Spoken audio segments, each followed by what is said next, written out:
ठीक है. So hello everyone. In today's session we will be seeing polity, Indian polity, general studies 2, previous year question as well as syllabus decode. So इस particular session में हम लोग थोड़ी सी गहराई में समझने की कोशिश करेंगे कि एग्जाम का फॉर्मेट क्या है ना. सबसे पहले फॉर्मेट, उसके बाद पैटर्न क्या है, क्वेश्चंस का नेचर कैसा आता है, देन द सिलेबस थिंग कि अब हमको जब पैटर्न समझ में आ गया देन व्हाट विल अंडरस्टैंड कि सिलेबस क्या है ना, सिलेबस कितना दिया हुआ है बीपीएससी ने. और देन पीवाईक्यू के थीम्स हम एनालाइज करेंगे from 70th till 39th BPSC. मतलब बीपीएससी के इतिहास में जितने भी पॉलिटी के क्वेश्चंस पूछे गए आज तक, we will analyse those themes, है ना. I analyse live with you and I show you कि कैसे पीवाईक्यू के थीम्स रिपीटेड हैं, है ना. डिस्पाइट सिलेबस में सिर्फ एक लाइन लिखा हुआ है, बट आपके जो पीवाईक्यू के थीम्स निकल के आते हैं वो 20-25 मैक्सिमम थीम्स हैं. उन्हीं से क्वेश्चंस हर बार रिपीट होते हैं. इस बार भी सेम चीज हुई है. Then the breakdown of syllabus which I told you, 15 से 20 टॉपिक्स जो आपको मैं दूंगा, वो आप प्रिपेयर करोगे एंड देन आप उस पर अपने नोट्स को कंसोलिडेट करोगे थीमेटिकली, है ना. सो थीम वाइज आप अपने नोट्स को कंसोलिडेट करोगे फॉर पॉलिटी. एक चीज बहुत इंपॉर्टेंट है यहाँ समझना कि जो प्रीलिम्स का पॉलिटी सिलेबस है या जो प्रीलिम्स का नेचर है या जो प्रीलिम्स के लिए आप सोर्सेज पढ़ते हो, those things are very different from the sources of mains. So mains में हमारा फोकस क्या रहता है, कंसेप्चुअल क्लैरिटी पे, है ना, अंडरस्टैंडिंग पे. बट प्रीलिम्स में जिस तरीके के क्वेश्चंस बीपीएससी में पूछे जाते हैं, those are very factual in nature. बहुत सिंपल चीजें होती हैं जो आप किसी भी बुक से पढ़ सकते हो, है ना. Maybe someone refers Laxmikanth, ठीक है, कोई लूसेंट पढ़ के जाता है, कोई और कोचिंग के नोट्स पढ़ के जाता है, but that will not be sufficient for your mains preparation. So mains के प्रिपरेशन के लिए we will have to make some notes based on the understanding of syllabus और जो पीवाईक्यू के थीम्स हैं. तो अभी हम क्या करेंगे, फंडामेंटल बातें समझेंगे, सिलेबस समझेंगे, टॉपिक्स को समझेंगे कि किस किस टॉपिक्स को बीपीएससी टारगेट कर रहा है, एंड देन उस पे अपने नोट्स बना लेंगे, उसको रिवाइज करेंगे and then you will give the mini mock test. So overall the plan is this for your polity. So this particular video is part of our 70th BPSC personalized mentorship program, and you all can explore the channel as well as the YouTube going through the links given here. Now comes the format. सबसे पहली बात कि किसी भी exam में हम paper देने जाते हैं तो सबसे पहले हम क्या देखते हैं, उसका फॉर्मेट क्या है, इन द सेंस की पैटर्न क्या है ना, किस तरीके क्वेश्चन पूछता है, कितने क्वेश्चन पूछता है, कितने मार्क्स से क्वेश्चन पूछता है. ये सारी चीजें हमको पहले से समझ के रखनी चाहिए, है ना. सो सबसे पहले फॉर्मेट, इसमें भी आपका ये बीपीएससी ने खुद फॉर्मेट दिया हुआ है. सो इसमें question number 1, question number 2, question number 3, तीन क्वेश्चन आते हैं. तीनों 38 मार्क्स 38 मार्क्स 38 मार्क्स के होते हैं. पहला क्वेश्चन होता है शॉर्ट आंसर्स. इसमें आपको 5 क्वेश्चंस दिए जाते हैं. ब्रेकअप जो होता है आप यहां देख सकते हो, 8 8 8 7 7, है ना. तो 5 क्वेश्चंस शॉर्ट होंगे जो कंपलसरी है ना, आपको करना ही पड़ेगा, नो ऑप्शन. इसमें कोई ऑप्शन नहीं है कि आप ये कर लो या ये कर लो, you have to do this. तो इसमें 5 questions totalling to 38 marks. Question number 2 में आपके पास 2 क्वेश्चन होंगे, डिस्क्रिप्टिव क्वेश्चन, अगेन पूरा पेपर डिस्क्रिप्टिव है. दोनों में से आपको एक करना है जो कि 38 मार्क्स का है. So you have choice in this long answer, है ना. 2 ऑप्शन है, आपको लॉन्ग आंसर में आपके पास चॉइस रहती है. Question number 3, again same thing, आपके पास चॉइस है, आपको उनमें से एक करना है 38 मार्क्स का. तो ओवरऑल आपको कितने क्वेश्चंस करने हैं यहाँ पर, टोटल नंबर ऑफ आंसर्स आपको लिखने हैं 7, 5 शॉर्ट और 2 लॉन्ग. पॉलिटी का हमको फॉर्मेट बिल्कुल क्लियर है कि किस तरीके का क्वेश्चन आता है, कितना मार्क्स का डिस्ट्रीब्यूशन है. So moving further will understand कि बीपीएससी ने अपने सिलेबस में क्या दिया हुआ है. सो बीपीएससी का आप सिलेबस देखोगे मेंस एग्जाम का. So I have taken a screenshot, मैंने पीडीएफ भी शेयर कर रखा है आप लोगों के साथ टेलीग्राम चैनल पे. So you can go through and download that also. So यहाँ पर अगर आप देखो, है ना, सिलेबस यहाँ पर बीपीएससी ने खुद के सिलेबस पे दिया हुआ है. General studies paper 1 paper 2 will cover the following areas of knowledge. ये जीएस 1 की बात कर रहा है. जीएस 2 में बस यहाँ पर लिखा है इंडियन पॉलिटी सेक्शन 1, ठीक है, सेक्शन 1, सेक्शन 2, सेक्शन 3, ठीक है. यहाँ पर भी सेक्शन 1, सेक्शन 2, सेक्शन 3, 3 सेक्शंस होते हैं तीन दोनों पेपर में. अब हम यहाँ पर आ जाते हैं इन पेपर 2. ये पेपर 1 की बात कर रहा है जो हमने हिस्ट्री वाले क्लास में देख रखा था.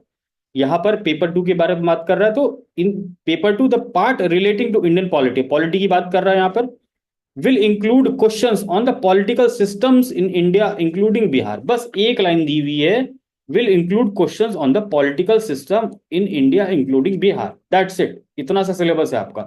यूपीएससी की तरह पूरा का पूरा सिलेबस डिकोड करके नहीं दिया हुआ कि अच्छा ये चीज पूछी जाएगी, जुडिशरी पूछा जाएगा, एग्जीक्यूटिव पूछा जाएगा, फंडामेंटल राइट पूछा जाएगा ना. Like that you don't have the syllabus in BPSC. एक लाइन का सिलेबस है। तो यहां से हमको कुछ खास समझ में आई नहीं, कोई क्लैरिटी मिल नहीं रही है सिलेबस से कि हमको पढ़ना क्या है, क्यों पढ़ना है, nothing comes from here. So as a next step हम लोग एक्सप्लोर करते हैं और समझते हैं इंडियन पॉलिटी थ्रू पीवाईक्यू, है ना, बीपीएससी के जो भी पीवाईक्यूज है स्टार्टिंग फ्रॉम 70th बीपीएससी। आप लोग के पास, सबके पास पीडीएफ होगा, ये वाला मैंने सेंड किया था ग्रुप में, आप लोग ये खोल के एक बार इसको भी रीड करना साथ साथ।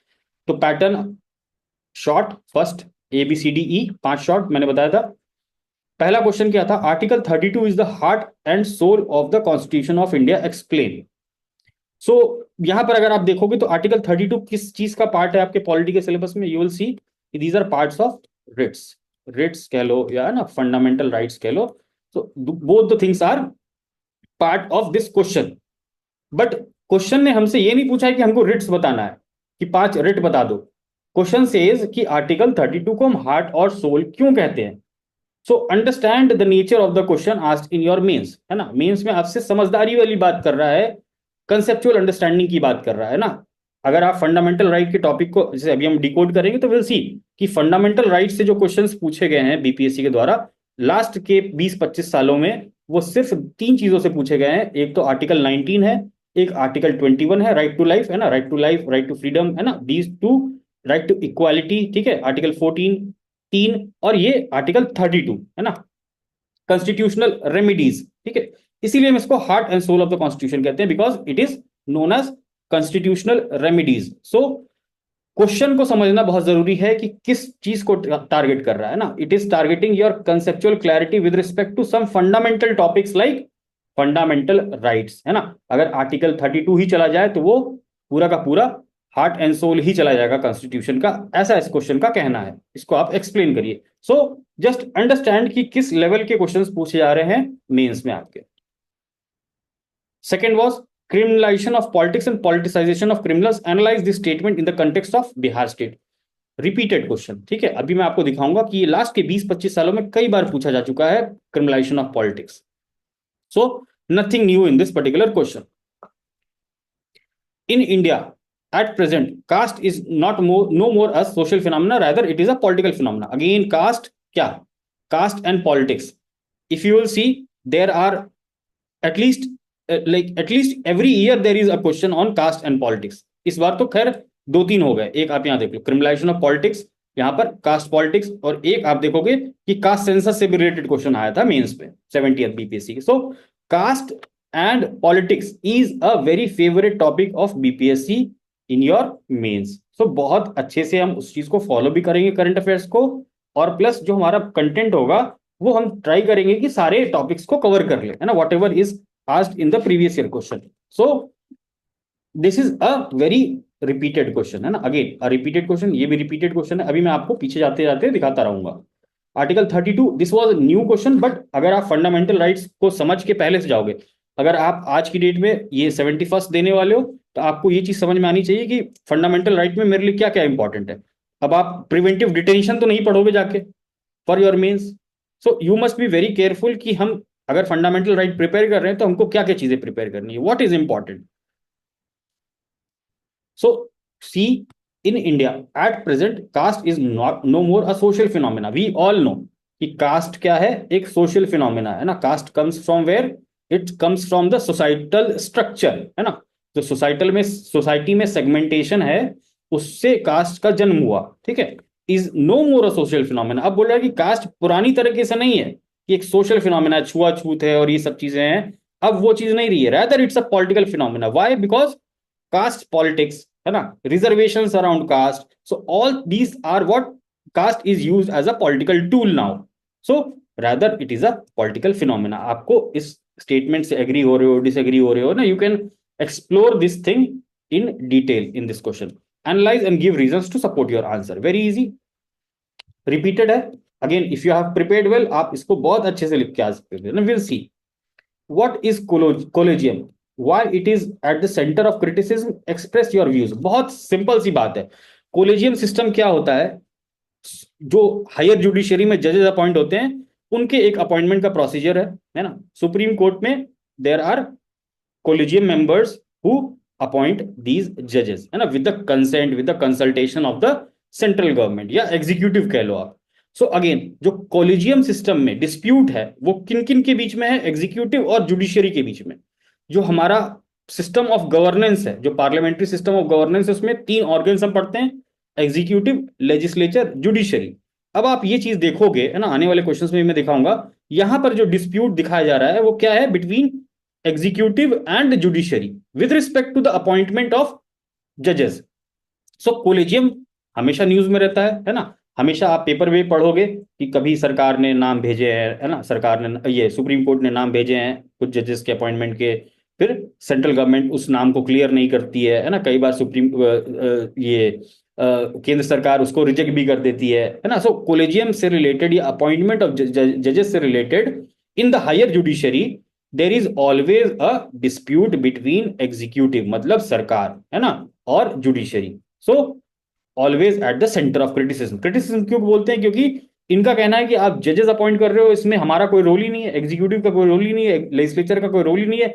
इसीलिए जो कानून लाया गया था एनजेएसी है ना 2014 में, जिसको सुप्रीम कोर्ट ने नलीफाई कर दिया था है ना, कह के कि ये this is violating the fundamental, sorry it is violating the basic structure doctrine of the constitution, judicial review. ठीक है, सो आप पढ़ोगे इन सब चीजों के बारे में आगे आके।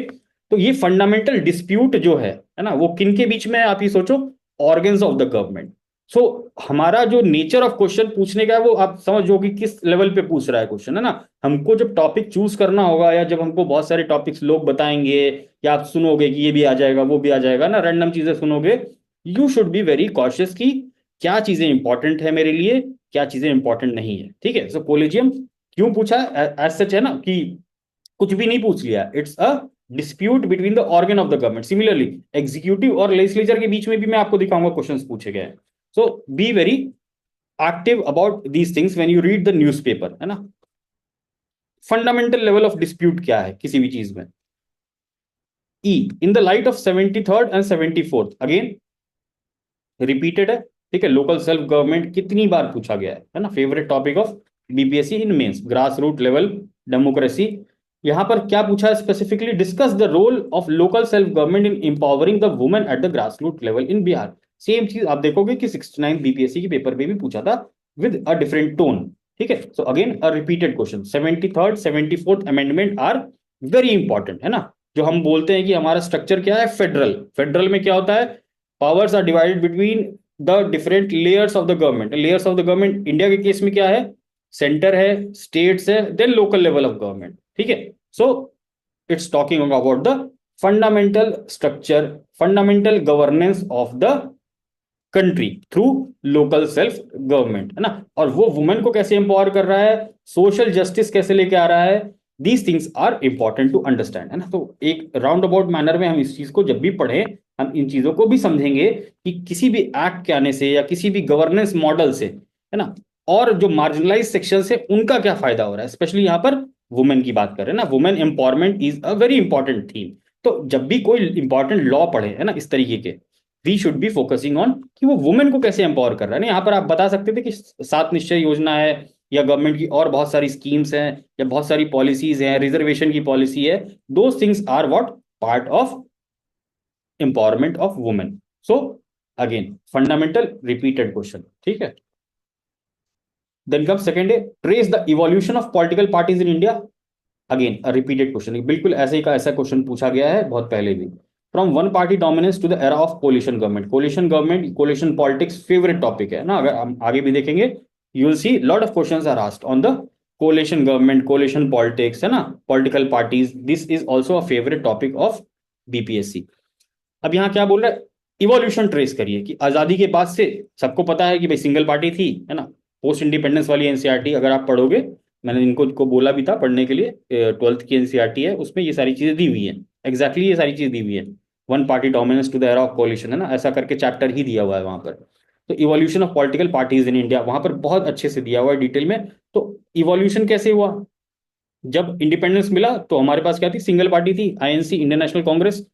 उसके बाद कैसे कैसे मल्टी पार्टी सिस्टम क्रिएट हुआ थ्रू आउट द कंट्री है ना, स्टेट्स में भी पहले कांग्रेस थी है ना, देन स्टार्टेड कि जो रीजनल पॉलिटिकल पार्टीज हैं वो डेवलप होने लग गई है ना, फिर कोलिशन गवर्नमेंट्स बनने लग गए। So you have to trace the evolution. कि कैसे कैसे इवॉल्व हुआ over a period of time since independence.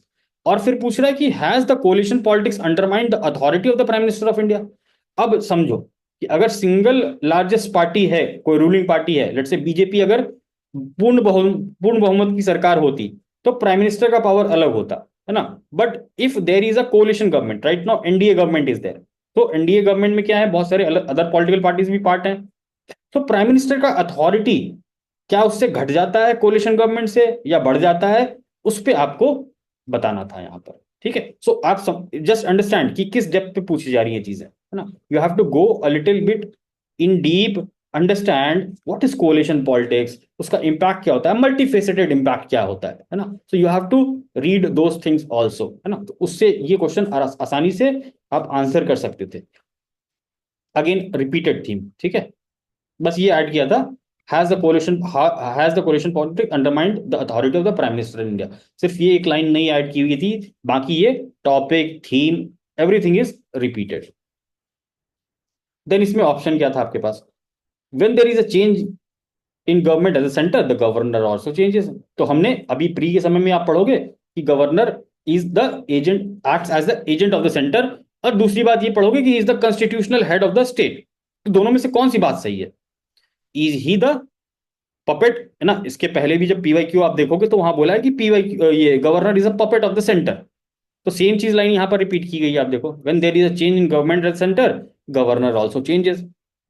In the context of the statement examine the role of governor in India as a link between the centre and the state. See, so governor का role as a link between centre and the state. तो governor appoint कौन करता है, जो भी central government में power में रहता है। अभी एनडीए में जो अपना इसके बीजेपी की सरकार है, ठीक है, अब वो सारे स्टेट्स में गवर्नर अपॉइंट कर रही है। अब मान लो कि कल को इलेक्शन होता है, कांग्रेस आ जाती है, देन वो सारे गवर्नर्स को हटाने की कोशिश करेगी, क्योंकि उसको स्टेट पे भी कंट्रोल करना है। So when there is a change of government at the centre the governor also changes, है ना। ये रियलिटी है, दो चेंज नहीं करने का प्रोविजन है ना। ऐसे रैंडमली आप चेंज नहीं कर सकते हो without any logic, but this is done, ठीक है। In the context of this statement examine the role of governor. तो कुल मिला के क्वेश्चन क्या पूछ रहा है, गवर्नर का role as a link between the centre and the states. तो इसमें आप जो भी रोल पढ़ते हो, आप उसको सबहेड ऐसे क्रिएट करके you can write as a link between centre and the state also. So आपको यहां पर गवर्नर टॉपिक को बहुत अच्छे से पढ़ना था, बिकॉज गवर्नर टॉपिक पहले भी कई बार पूछा गया है, specially the role of governor. और ये चीज बहुत कॉमन है ना, अगर आप समझोगे इस बात को, जब आप प्रीलिम्स के लिए पढ़ोगे, है ना, आप लोग में से बहुत लोगों ने पढ़ा भी होगा, so you know this is very crystal clear, very easy kind of question, so repeated. Then comes the last third question, besides being a medium of communication. ये थोड़ा सा नया था, ठीक है, लेकिन आई विल टेल यू कि how you could have predicted these things.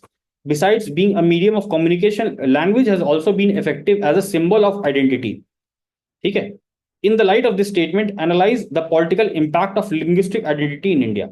ठीक, अब इस सवाल का मतलब क्या है कि जो हमारी भाषा है ना, जो लैंग्वेज है, वो एक मीडियम ऑफ कम्युनिकेशन है ना। हम आपसे इंटरेक्ट कर रहे हैं, हिंदी में इंटरेक्ट कर रहे हैं, इंग्लिश में इंटरेक्ट कर रहे हैं, मिक्स भाषा में इंटरेक्ट कर रहे हैं। कोई मराठी होगा, वो मराठी भाषा में इंटरेक्ट करना चाहेगा, कोई तमिल है, तमिल में इंटरेक्ट करते हैं। तो मीडियम ऑफ कम्युनिकेशन होता है लैंग्वेज, हम लोग सब जानते हैं। बट ये क्या बोल रहा है कि but it has, language has also been an effective symbol of identity. Let's say कि आप बिहार में हो ना, someone is from the Mithilanchal region, so he will speak a very different dialect of Hindi. Similarly, someone is from Bhojpur, so he will be speaking very different dialect of Hindi. I am from Awadh, है ना, I am from Lucknow, so I have the Awadhi भाषा, है ना, so very different dialect. So ये identity का भी एक symbol होता है, language, religion, these are what symbols of identity. आपकी आइडेंटिटी कैसे डिफाइन होती है, आप बोलोगे मैं हिंदू हूं, है ना, मैं इस रीजन से, मैं इस भाषा से ये भाषा बोलता हूं, सो आइडेंटिटी। तो लैंग्वेज आइडेंटिटी का रूप ले लिया है, ऐसा आपको बताना है, इसका इंपैक्ट पॉलिटिकल इंपैक्ट बता के। ठीक है, लिंग्विस्टिक आइडेंटिटी जो है हमारी इंडिया की लिंग्विस्टिक आइडेंटिटी क्या है, वी कैन से कि साउदर्न स्टेट्स हैं, वहां पर 4 डिफरेंट लैंग्वेजेस हैं, द्रविडियन फैमिली है, ऑस्ट्रो एशियाटिक फैमिली है ना, निग्रिटो फैमिली है। So you have different language groups in India, है ना। अगर आप पढ़ोगे एनसीईआरटी, अगेन सोसाइटी वाला किताब है ना, 12th की एनसीईआरटी है, सोसाइटी में लैंग्वेज वाला चैप्टर है। तो when you read that you will understand कि ये क्या मतलब है लिंग्विस्टिक आइडेंटिटी का। और ये पोस्ट इंडिपेंडेंस में भी हम देखते हैं ना, इवन रिसेंटली ऑल्सो बहुत बड़ा कंट्रोवर्सी होता है ना, even this can be related to current affairs also. अभी जो न्यू एजुकेशन पॉलिसी आई थी या न्यू एजुकेशन पॉलिसी से रिलेटेड एक कॉन्फ्लिक्ट चल रहा था with respect to Tamil Nadu three language formula. So that is also a part of linguistic identity, कि आप दूसरे लैंग्वेजेस को उस अपने टीचिंग का पार्ट नहीं करना चाह रहे हो, नहीं बनाना चाह रहे हो। So this is also a case of linguistic identity. So again थोड़ा सा डिफरेंट था question, but still it's a question of identity politics, ठीक है, related to identity politics. Identity politics में फिर रिलीजन भी आ जाएगा, हम आगे देखेंगे कि हिंदुत्व पे भी क्वेश्चन पूछा गया है। So those things are, this is little bit a new question. Then इसमें अल्टरनेटिव क्या पूछा था, write an essay on the political and constitutional changes in Jammu and Kashmir after the abrogation of article 370। So Jammu Kashmir was continuously in news, और ये चीजें आपको basic पता होनी चाहिए क्योंकि लास्ट अभी इलेक्शंस भी हुए थे जम्मू कश्मीर में, ठीक है, तो इलेक्शन हुए। सो you must have read about those things in the current affairs. तो करंट अफेयर्स ऑरिजिन, ठीक है, बहुत इंपॉर्टेंट मुद्दा, कुछ भी छोटा मोटा मुद्दा नहीं है ना। Article 370 very important, Jammu Kashmir very important है ना, हमेशा न्यूज में रहता है। सो जो चीज बहुत इंपॉर्टेंट है, majority of the time news में रहती है, those things are only important in your polity syllabus. So अगर आप यहाँ पर अगेन 70th बीपीएससी का पेपर देखोगे तो यहाँ पर सिर्फ दो क्वेश्चन हैं जो कि नए हैं, है ना। इन शॉर्ट में से आप सारे अटेम्प्ट कर सकते थे अच्छे से, एक्सेप्ट दिस कोलेजियम, है ना। लेट्स से कि आप कोलेजियम नहीं भी पढ़े हो, but still you can right something अगर आप सही अप्रोच से पीवाईक्यू को समझ के जा रहे हो। You could have attempted all this 5। देन ये वाला तो बिल्कुल ही इजी था, है ना, इसमें कुछ भी नहीं था। सो दो में आपको एक ही क्वेश्चन करना था, आप ऊपर वाला कर लेते या तो गवर्नर कर लेते, दोनों दोनों रिपीटेड है ना। अगेन इसमें अगर आपको थर्ड वाले में ये चीज नहीं समझ में आ रही है ना, अगर ये नया क्वेश्चन था तो ये करंट अफेयर्स में आपका प्रिपेयर्ड होता।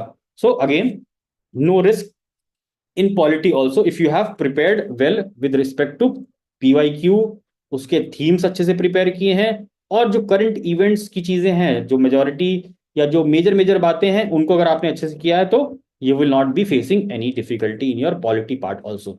नोट्स कैसे बनाना है, ये सब चीजें कैसे करनी है, वो हम लोग धीरे धीरे देखेंगे ना। First we are trying to understand through PYQ कि यहाँ पर पूछा क्या जा रहा है ना। पॉलिटी में बहुत डर लगता है सबको कि क्या होगा, क्या पूछा जाता है, समझ में नहीं आता है ना, कैसे लिखना है, क्या करना है ना, कैसे पढ़ना है।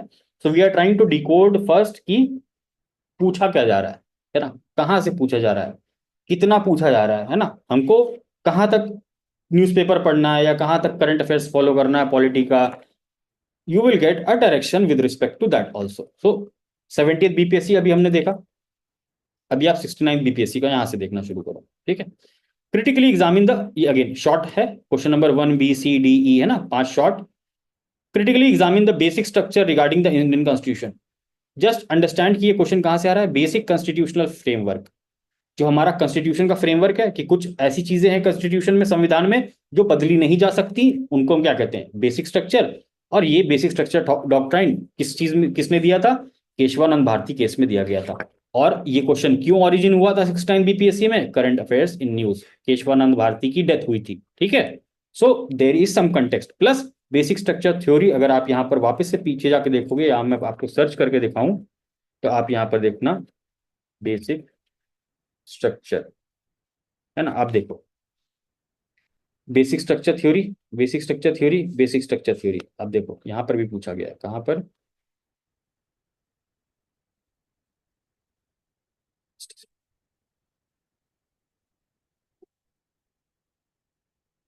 यस, यहाँ देखो आप, है ना, कौन से में, 63rd बीपीएससी में पूछा गया है, एंड नाउ 69th में भी पूछा गया, ठीक है। सो यू कैन सी कि किस लेवल का पीवाईक्यू रिपीटिशन है। अगर 69 बीपीएससी आप देने जा रहे होते तो you could have easily attempted, और बहुत अच्छे से लिख के आते आप अपना ये।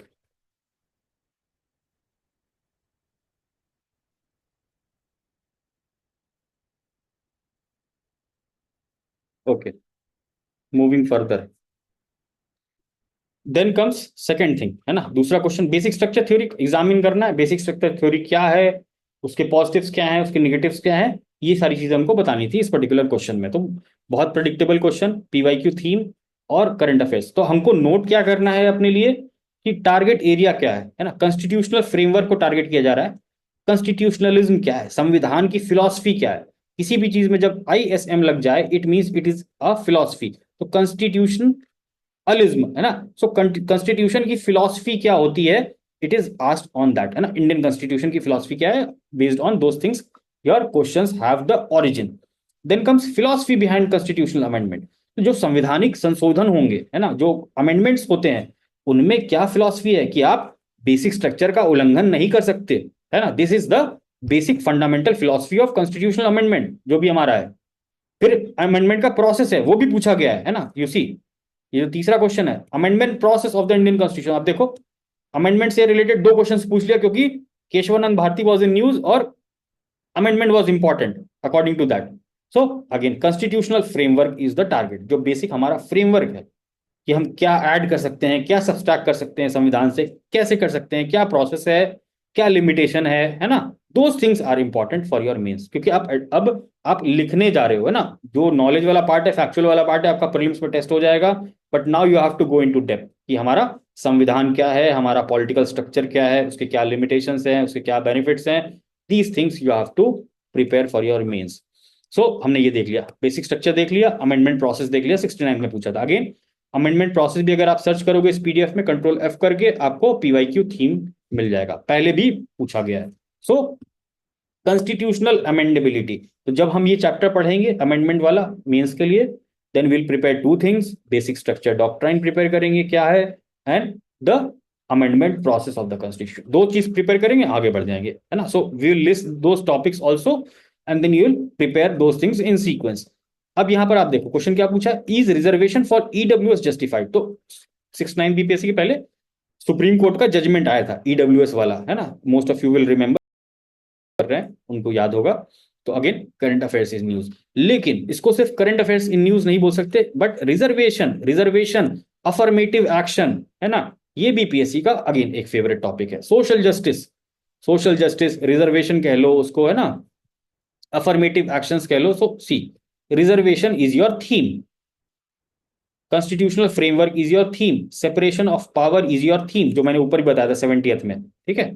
सो रिजर्वेशन, रीसेंट कॉन्स्टिट्यूशनल अमेंडमेंट, है ना, current affairs in news, recent constitutional amendment, ठीक है, ये बिल्कुल रीसेंट था और उसके ऊपर सुप्रीम कोर्ट में केस भी चल रहा था, सुप्रीम कोर्ट का जजमेंट आया।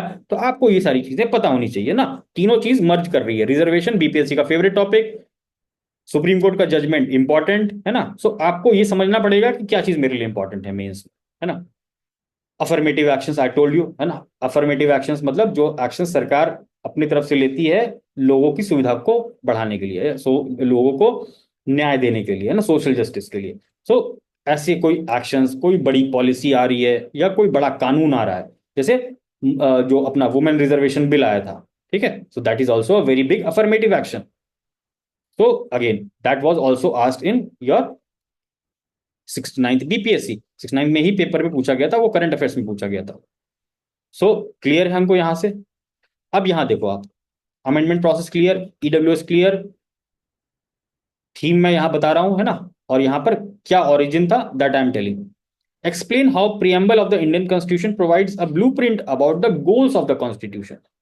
प्रियम्बल, अगेन आप यहां पर Ctrl+F करोगे, मैं आपको दिखा देता हूं ना। अगेन प्रियम्बल, आप देखो कहां कहां है, पेज नंबर 3 में भी है ना, पेज नंबर 11 में भी है, पेज नंबर 21 में भी है, पेज नंबर 24 में भी है। मतलब 4-5 बार ये क्वेश्चंस पूछे जा चुके हैं प्रेम्बल से रिलेटेड, और आप देखोगे सिर्फ शब्द बदल रहे हैं, है ना। प्रेम्बल में एक ही चीज पढ़नी है कि प्रेम्बल क्या है भाई, we the people of India having solemnly resolve to constitute India into a sovereign socialist secular democratic republic, है ना, इस तरीके से whatever you have read. तो हर शब्द का आपको मतलब पता होना चाहिए, हर शब्द की फिलॉसफी पता होनी चाहिए।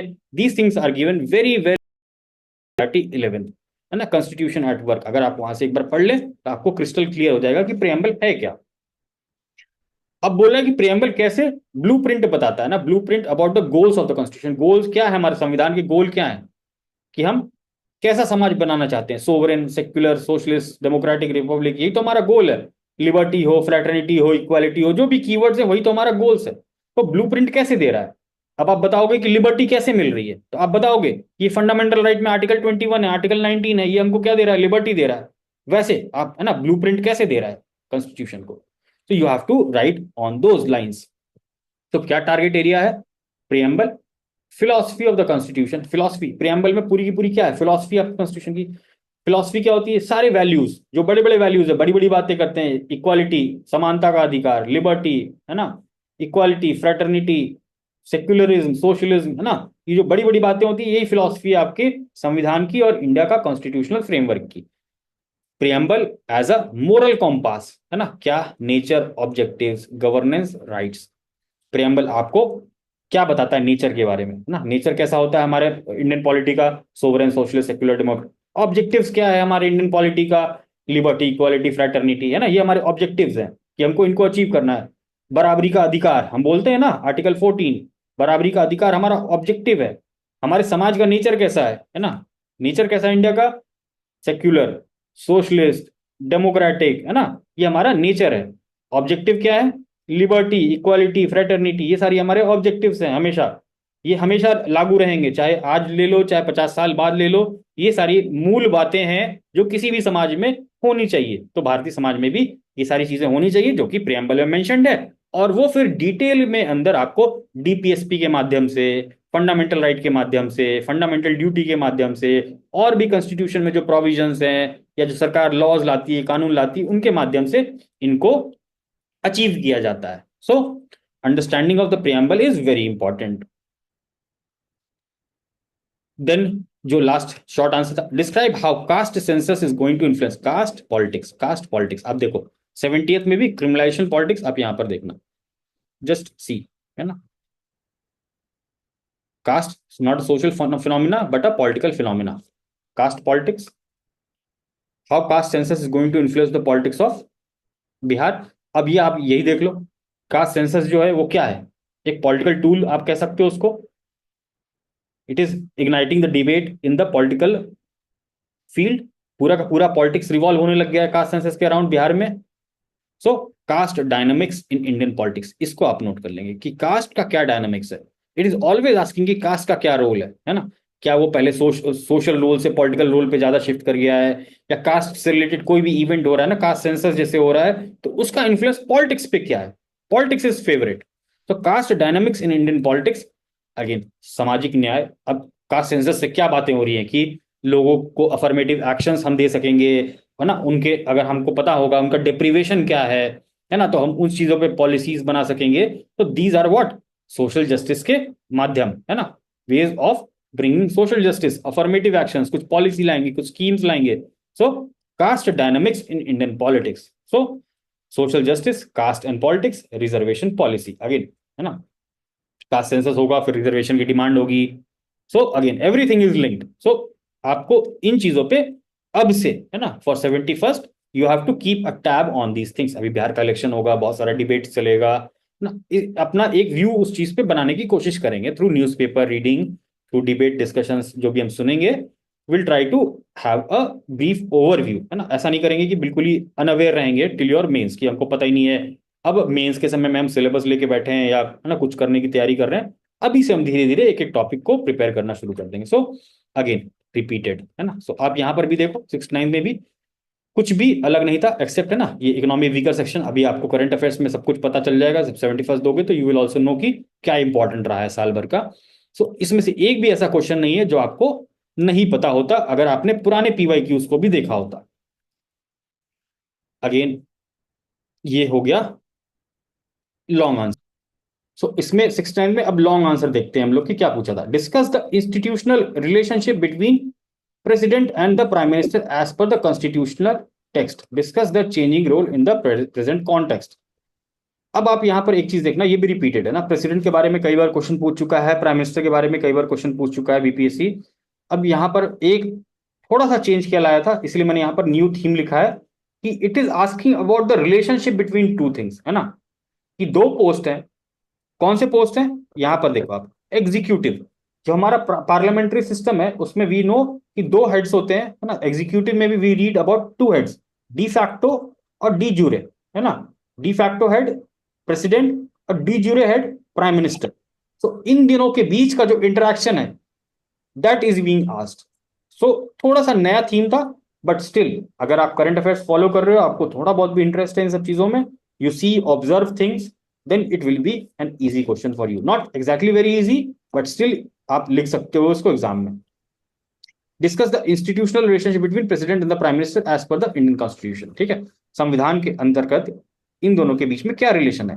अब बेसिक सी बातें पढ़ते हैं ना हम पॉलिटी में, कि भाई अगर कोई प्राइम मिनिस्टर या है ना, जैसे लोकसभा का इलेक्शन हुआ, तो अल्टीमेटली कौन बुलाता है, कौन इलेक्ट करता है, कौन सेलेक्ट करता है? It is done by president, है ना. अगर प्राइम मिनिस्टर को कोई बात कम्युनिकेट करनी होगी काउंसिल ऑफ मिनिस्टर्स की, तो how he will do to the president, है ना. So that link, institutional relationship क्या है, so that is been asked in this. और इसमें चेंजिंग रोल क्या है, रिसेंट के टाइम्स में चेंजिंग रोल क्या है. एवरीवन नोज कि प्रेसिडेंट का पावर अब थोड़ा सा घटता जा रहा है. तो इन दैट केस ये सवाल पूछा गया था, तो थोड़ा सा नया थीम था, बट स्टिल यहां पर हम क्या ध्यान रखेंगे, इंडियन पार्लियामेंट्री सिस्टम की बात है, और एग्जीक्यूटिव. एग्जीक्यूटिव क्यों, कौन है, दो है, प्रेसिडेंट, प्राइम मिनिस्टर. तो अब अगली बार हम प्रिपेयर करेंगे तो इन दोनों पे खास ध्यान रखेंगे, प्रेसिडेंट प्राइम मिनिस्टर पे खास ध्यान रखेंगे, बिकॉज एग्जीक्यूटिव की बात कर रहा है और इंडियन पार्लियामेंट्री सिस्टम की बात कर रहा है. ठीक है, इंडियन फेडरलिज्म पीवाईक्यू एकदम से रिपीटेड है. ठीक है, नथिंग न्यू. लैंग्वेज थोड़ी सी टफ कर दी थी, समझने में बच्चों को बहुत दिक्कत आई, बट स्टिल, है ना, it is a repeated theme. Federalism, Indian model of federalism is a continuous repeated theme in BPSC. यहां पर भी क्या बोला, इंडियन फेडरलिज्म इज रूटेड, है ना. फेडरलिज्म सबको पता है क्या है, पावर शेयरिंग बिटवीन सेंटर और स्टेट्स. अब यहां क्वेश्चन क्या बोला, Indian federalism is fundamentally rooted in two simultaneous pursuits of nationhood, है ना, an embrace of state-based cultural diversity and a commitment to the larger Indian political community. So बहुत लोगों को समझने में दिक्कत हुई होगी. इसमें कुल मिला के इसका क्रक्स क्या है, कि जो हमारे फेडरल मॉडल है, जो इंडिया का फेडरलिज्म है, जो सेंटर और स्टेट का रिलेशन है, सेंटर स्टेट का डिवीजन ऑफ पावर है ना, आप ऐसे भी कह लो, उसका क्या दो पर्पस है ना. उसका सिर्फ दो साइमल्टेनियस परस्यूट है. साइमल्टेनियस परस्यूट मतलब एक साथ उस चीज को परस्यू किया जाता है. एक है embrace of the state based cultural diversity, तो मतलब हर राज्य जो है ना, जितने भी राज्य हैं सब अलग अलग कल्चरली डाइवर्स हैं.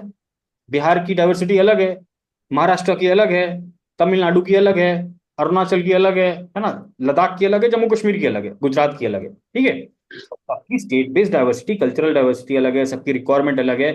तो जो हमारा फेडरल मॉडल है, कोई एक चीज तो थोप नहीं सकते हम ऊपर से, है ना. तो फेडरल मॉडल होगा ही, स्टेट्स को भी अपने पावर है, कॉन्स्टिट्यूशनल पावर्स हैं. तो हमारा जो फेडरल मॉडल है उसका दो परस्यूट है, जो हमारे फोर फादर्स या कॉन्स्टिट्यूशनल मेकर्स ने बनाया था सोच के, कि वो क्या करेगा, स्टेट को भी आजाद रखेगा, उसके कल्चरल डाइवर्सिटीज को, है ना, उसको फॉलो करने के लिए उसको एम्ब्रेस करेगा. यूनिटी इन डाइवर्सिटी का कंसेप्ट एम्ब्रेस करना, स्टेट बेस्ड कल्चरल डाइवर्सिटीज, और a commitment to the larger Indian political community. Larger Indian political community क्या है, पूरा का पूरा नेशन है, पूरा का पूरा देश है. तो नेशनलिज्म भी हो और सब नेशनलिज्म भी हो, ये हमारा फेडरल मॉडल है. तो उसमें पूरा एज अ यूनिटी भी हम पूरे पूरे देश को यूनाइटेड होते भी दिखते हैं फेडरल मॉडल में. जैसे कि अभी चल रहा है, मान लो कि आप जो पाकिस्तान के लिए अभी कमेटी बनाई है सरकार ने, उसमें सारे पार्टीज के मेंबर्स हैं, पूरा देश एक साथ था, कोई ऑपोजिशन कोई ये नहीं है ना, सबने एक ही भाषा में बोली जो भी गवर्नमेंट का स्टैंड था. सो नेशनलिज्म, है ना, जो इंडिया का फेडरल मॉडल है वो नेशनलिज्म है ना.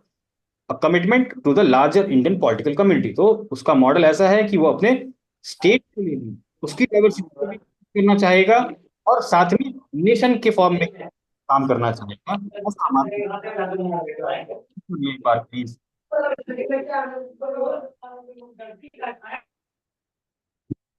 सो इंडियन मॉडल ऑफ फेडरलिज्म, ये हमारा कोर थीम है ना, इंडियन मॉडल ऑफ फेडरलिज्म. इसमें भी क्या चीज है, एसिमेट्रिक फेडरलिज्म और नेशनल इंटीग्रेशन. एसिमेट्रिक फेडरलिज्म मतलब power is tilted towards the centre.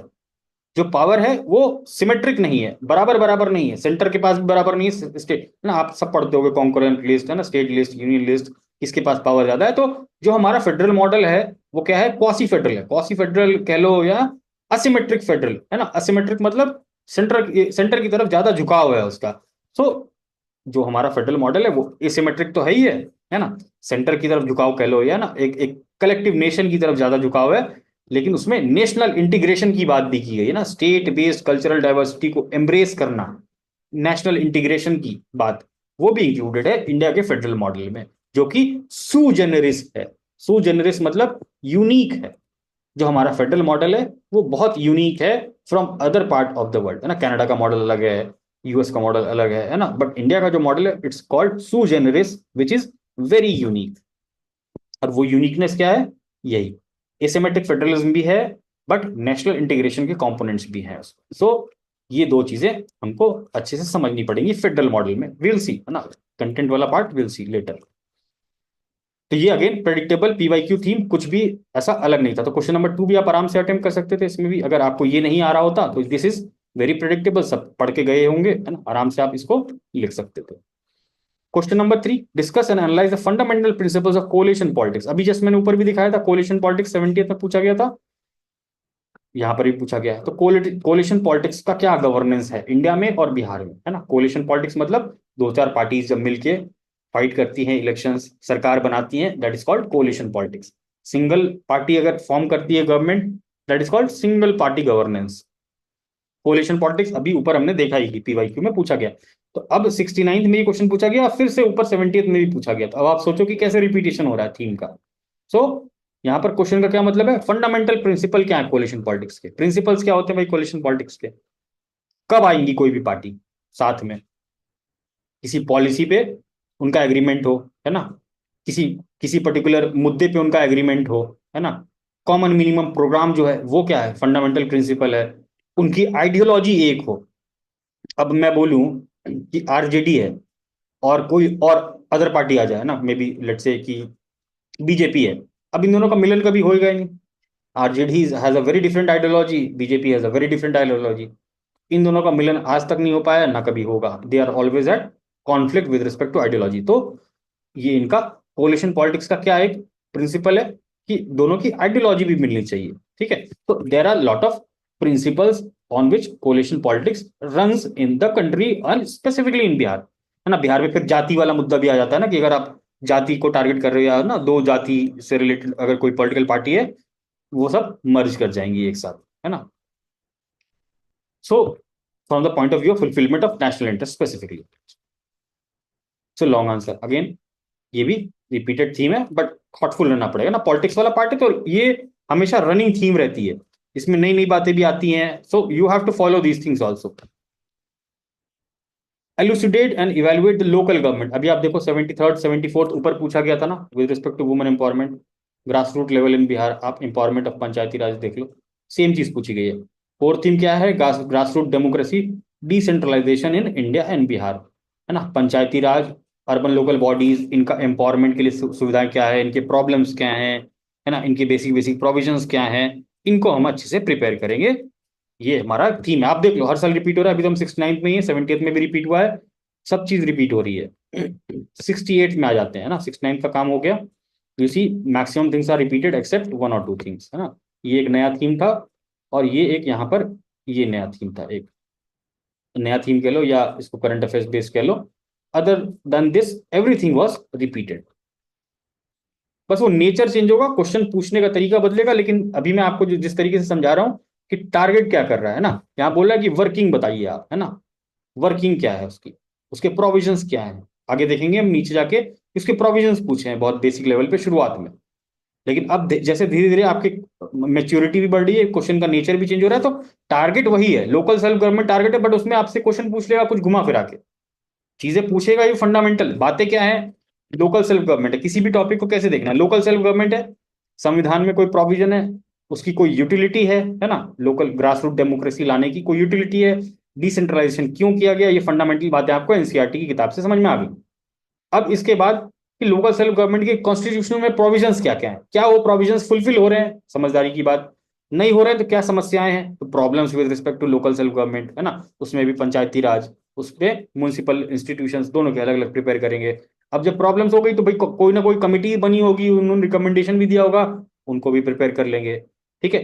अब कोई भी लोकल गवर्नमेंट है ना, लोकल सेल्फ बॉडी है, तो उसने कुछ ना कुछ काम भी किया होगा, कुछ अच्छा काम भी कर रही होगी, उन चीजों को भी हम नोट कर लेंगे। तो अल्टीमेटली आप देखोगे कि ये चार पांच चीजों को अगर आप प्रिपेयर कर लेते हो तो आप कोई भी क्वेश्चन को आंसर करने में बहुत सक्षम हो जाओगे। तो 68, critically analyse the dynamic secularism in India, है ना। सेक्युलरिज्म अगेन रिपीटेड थीम है ना, पीछे भी पूछा गया है सेक्युलरिज्म के बारे में। लेकिन यहाँ पर क्या बोला आपसे कि डायनामिक सेक्युलरिज्म, बच्चों को समझ में नहीं आया, उन्होंने रट के चले गए सेक्युलरिज्म का मतलब कॉन्स्टिट्यूशन में क्या प्रोविजन है, बट डायनामिक सेक्युलरिज्म का मतलब उनको समझ में नहीं आया क्योंकि उन्होंने टॉपिक को समझा ही नहीं था उस साल, है ना। समझा क्या नहीं था, मतलब बहुत बच्चे समझते ही नहीं है ना कि सेक्युलरिज्म का एक्चुअल मतलब क्या है। तो सेक्युलरिज्म और डायनामिक सेक्युलरिज्म में अंतर क्या है कि डायनामिक सेक्युलरिज्म क्या बोला है, डायनामिक है समथिंग मींस वो स्टैटिक नहीं है। कोई कंसेप्ट स्टैटिक हो जाए तो वो क्या हो जाएगा, सड़ जाएगा, है ना। वीसी ठहरा हुआ पानी सड़ जाता है, तो सेक्युलरिज्म का जो कॉन्सेप्ट है वो भी स्टैटिक कंसेप्ट नहीं है, इट कीप्स ऑन चेंजिंग। तो इसीलिए हम उसको डायनामिक सेक्युलरिज्म कहते हैं। अब डायनामिक सेक्युलरिज्म का एक्चुअल कॉन्स्टिट्यूशनल मतलब क्या हुआ, कॉन्स्टिट्यूशन में क्या कहा गया है सेक्युलरिज्म के बारे में कि स्टेट किसी भी पर्टिकुलर रिलीजन को प्रमोट नहीं करेगा, है ना। सब रिलीजन उसके लिए बराबर है। कुल मिला के हमारे लिए पॉजिटिव नोशन ऑफ सेक्युलरिज्म ये है। जबकि जो वेस्टर्न कंसेप्ट है सेक्युलरिज्म का, ये क्या बोलता है कि complete separation of state from religion. आपने पढ़ा होगा एनसीईआरटी में या लक्ष्मीकांत में भी, कंप्लीट सेपरेशन बोलता है वेस्टर्न कंसेप्ट। इंडियन कंसेप्ट क्या बोलता है कि हमारे लिए सारे धर्म बराबर है। हम अगर सपोर्ट करेंगे ना आर्टिकल 29 30 नहीं सॉरी 25 to 28, सारे क्या कर रहे हैं आपको, सपोर्ट ही तो कर रहे हैं आपको सारे रिलीजन्स को। सो हमारा जो कंसेप्ट है कॉन्स्टिट्यूशन के हिसाब से क्या बोला है कि सारे को सपोर्ट करेंगे। बट एक्चुअल में क्या होता है, क्या हम ऐसा देखते हैं। करंट अफेयर्स में आप सबको पता है सेक्युलरिज्म से रिलेटेड चीजें आप पढ़ते हो सुनते हो, क्या वैसा होता है, सारे रिलीजन्स को बराबर चीजें मिलती हैं, है ना। तो ये हमारा डायनामिक सेक्युलरिज्म है। और इसके बाद भी यहाँ पर बहुत सारे केसेस इस साल ऐसे आए थे सुप्रीम कोर्ट में, अगर आप फॉलो कर रहे हो और कुछ साल से, तो यू कैन अंडरस्टैंड कि ये सारी चीजें क्यों ओरिजिन हुई थी, है ना। शाहबानो केस हुआ था, है ना, जो अपना इलेक्शन था, उसके पहले शाहबानो का वर्डिक्ट आया था, उसके पहले वुमेन रिजर्वेशन की बात चल रही थी, ठीक है। फिर वो शाहीन बाग प्रोटेस्ट चल रहा था, है ना। सो सेक्युलरिज्म के कंसेप्ट के अराउंड बहुत सारे डिबेट्स चल रहे थे। That's for dynamic secularism. कुछ संविधान तो कहता ही है, बट क्या हम उस चीज को फॉलो कर रहे हैं, क्या उससे कितनी दूरी है हमारी, है ना, क्या पॉजिटिव है क्या निगेटिव है, दो things you have to write. तो किसी भी कंसेप्ट को पढ़ेंगे तो उसको और डेप्थ में जाके पढ़ेंगे। फंडामेंटल पीवाईक्यू कॉन्स्टिट्यूशनल वैल्यूज की बात कर रहे हैं ना, सेक्युलरिज्म अभी नीचे दिखाऊंगा, डेमोक्रेसी भी पूछा गया है और सोशलिज्म भी पूछा गया है। तो जो मैंने प्रियम्बल में बोला था, सोशलिज्म सेक्युलर डेमोक्रेटिक रिपब्लिक, तो ये सब कीवर्ड्स हमको अच्छे से पता होने चाहिए कंसेप्ट। सोशलिज्म का मतलब क्या है, इंडिया का मॉडल क्या है, प्रोविजंस क्या है कॉन्स्टिट्यूशन में, है ना। ये सब हम एक जगह प्रिपेयर करके रखेंगे, कभी भी सोशलिज्म से रिलेटेड क्वेश्चन आ जाए तो will be able to handle very well. Similarly democracy, democracy तो आप अच्छे से प्रिपेयर कर ही लोगे through election commission of India and all those things. Regional politics आ जाओ फिर से, 69th में फिर 68 में फिर से रीजनल पॉलिटिक्स, ऊपर भी था कोलिशन पॉलिटिक्स। कोलिशन मतलब कि अगेन एक स्टेट में ही आप तीन चार पॉलिटिकल पार्टीज आ रही हैं। रीजनल पॉलिटिक्स मतलब कि लेट से तमिलनाडु हो गया, ए सॉरी साउथ इंडिया हो गया, वहां जितनी पॉलिटिकल पार्टीज हैं they are trying to make a Dravida Nadu kind of thing, है ना। मतलब like they fight for the language also with centre, है ना, वो अपने डिमांड्स पुट अप करती हैं। So they have a very different regional grouping, so उसको कहते हैं regional politics. So again regional politics का क्या रोल है इंडिया में, है ना, सिंपल सा क्वेश्चन। सब नेशनलिज्म, रीजनल पॉलिटिक्स मतलब सब नेशनलिज्म। फेडरलिज्म भी इसमें आप समझ सकते हो ना, फेडरल का कंसेप्ट भी आ जाएगा। फिर अगेन इसमें कोलिशन पॉलिटिक्स भी आ जाएगी। So everything is linked. यहाँ पर जो सब टॉपिक है रीजनल पॉलिटिकल डायनेमिक्स, और ये भी पीवाईक्यू ओरिजिन है ना, regional politics is also a PYQ origin question. Positive directions in the Constitution of India are a charter of social and economic democracy in the country explained by DPSP. पढ़ते हैं ना, DPSP क्या है, social economic democracy का charter है। So positive directions भी देता है, लक्ष्मीकांत ने पढ़ाई है आपने। So again very simple question, PYQ origin, DPSP पहले भी क्वेश्चन पूछा गया है। तो again constitutional value, democracy and it's nature, related provisions in the constitution, DPSP, welfare state. तो ये सारे आपके थीम्स है ना। सोशल इकोनॉमिक डेमोक्रेसी की बात करें, अगर आप ऐसे भी देखो कि जो हमारा संविधान है, डेमोक्रेसी की बात कर रहे हैं, सोशल इकोनॉमिक पॉलिटिकल, तीन तरह की डेमोक्रेसी होती है ब्रॉडली। तो सोशल इकोनॉमिक डेमोक्रेसी कौन देता है, डीपीएसपी। पॉलिटिकल डेमोक्रेसी कौन देता है आपको, फंडामेंटल राइट। ये आपने लक्ष्मीकांत में पढ़ा होगा, बेसिक सी बात है, ठीक है, जब लक्ष्मी पढ़ोगे आप। और एनसीईआरटी में भी दिया हुआ है कॉन्स्टिट्यूशन एट वर्क में। तो यहाँ पर अगेन डेमोक्रेसी की बात की है, चाहे आप इस डायरेक्शन में देख लो, बट जो क्वेश्चन का स्टेटमेंट है this is related to DPSP, है ना, वेलफेयर स्टेट, क्लियरली, है ना, जो भी। अब इसमें आपको रिकॉग्नाइज करने वाली बात थी कि क्वेश्चन किस चीज के बारे में पूछ रहा है। बहुत लोगों को समझ में नहीं आया था कि डीपीएसपी से रिलेटेड क्वेश्चन है। तो अगेन जब हम पढ़ेंगे तो समझदारी के साथ पढ़ेंगे, और जो थीम्स है वो अगेन यहाँ पर भी रिपीटेड थीम्स है और बहुत बेसिक सी बात बोल रहा है। Then comes judicial review. Again judiciary में फेवरेट टॉपिक है judicial review, judicial activism. So this is also repeated theme, है ना, कई बार पूछा गया, इस बार भी पूछा गया। ठीक है, 70th में। Explain judicial review jurisdiction of supreme court of India. तो क्या पूछ रहा है कि भाई जो जुडिशियल रिव्यू करता कौन है, कोई भी। हाँ, एक चीज और जुडिशियल रिव्यू से यह याद आया, जो हमने कोलेजियम सिस्टम में ऊपर बात की थी, उसमें क्या बोला था मैंने कि किन ऑर्गन्स के बीच में डिस्प्यूट है, जुडिशरी और एग्जीक्यूटिव। जुडिशियल रिव्यू में क्या है, अगेन कौन कौन आ जा रहा है इसमें डिस्प्यूट में, अगेन लेजिस्लेचर भी आ जा रहा है, जुडिशरी भी आ जा रहा है, एग्जीक्यूटिव भी आ जा रहा है, जुडिशरी भी आ जा रहा है। ठीक है, जुडिशियल रिव्यू किस किस चीज का किया जा सकता है, कोई भी एग्जीक्यूटिव एक्शंस का, कोई भी लेजिस्लेटिव लॉज का। तो दोनों इंस्टीट्यूशंस आ गए आपके, लेजिस्लेचर भी आ जाएगा, एग्जीक्यूटिव भी आ जाएगा, and all are there in conflict with the judiciary, क्योंकि जुडिशरी अभी रिव्यू करेगी तो इनको अच्छा थोड़ा ना लगेगा कि आपके कानून को नलिफाई कर दे। तो लेजिस्लेचर अगेन, और लेजिस्लेचर का पार्ट कौन है, एग्जीक्यूटिव है। तो again organs of the government. ठीक है, checks and balances among the three organs. तो इस चीज को अगर आप कोर समझो कि क्वेश्चन का ओरिजिन कहां से हो रहा है, कोलिजियम आया किस कॉन्फ्लिक्ट से आ रहा है, dispute between organs of the government, है ना, ये आपको समझ में आ रही है कि नहीं बात। This is important for mains. ठीक है, so judicial review, jurisdiction, supreme court का क्या जुरिस्डिक्शन है, क्या क्या रूल्स हैं, क्या आर्टिकल्स हैं, these things you have to prepare, provisions and powers in the constitution. Judiciary is the topic core, उसके अंदर जुडिशियल रिव्यू है, जुडिशियल एक्टिविज्म है, जुडिशियल ओवररीच है, ये सारी चीजें आपको प्रिपेयर करनी है। ठीक है, Bihar has witnessed improvement in political culture. Again, political culture. Politics is very important, very interesting in Bihar. So, political culture. तो पॉलिटिकल कल्चर में आप ये कैसे समझोगे कि क्या पॉलिटिकल कल्चर होता है किसी भी राज्य का। दो तरीके की पॉलिटिक्स होती है, आइडेंटिटी पॉलिटिक्स होती है या डेवलपमेंट पॉलिटिक्स होती है। आपने ये टर्म सुने भी होंगे ना, आइडेंटिटी पॉलिटिक्स, अभी हमने ऊपर देखा लैंग्वेज आइडेंटिटी। तो आइडेंटिटी पॉलिटिक्स में क्या क्या आ जाएगा, लैंग्वेज, रिलीजन, कास्ट, ठीक है, community, locality, region, these are what identities. तो जो पॉलिटिक्स बिहार में हो रही है वो जनरली क्या होती है, कास्ट बेस्ड पॉलिटिक्स। तो कास्ट क्या है, आपकी आइडेंटिटी है, आइडेंटिटी बेस्ड पॉलिटिक्स या development oriented politics. Development oriented politics क्या कहोगे, जो आपके ये तेजस्वी यादव घूम घूम के जो कैंपेन्स में क्या बोलते हैं, इतनी नौकरी देंगे, इतना रोजगार देंगे, इतना ये देंगे, ये करेंगे, वो करेंगे। This is what development oriented politics.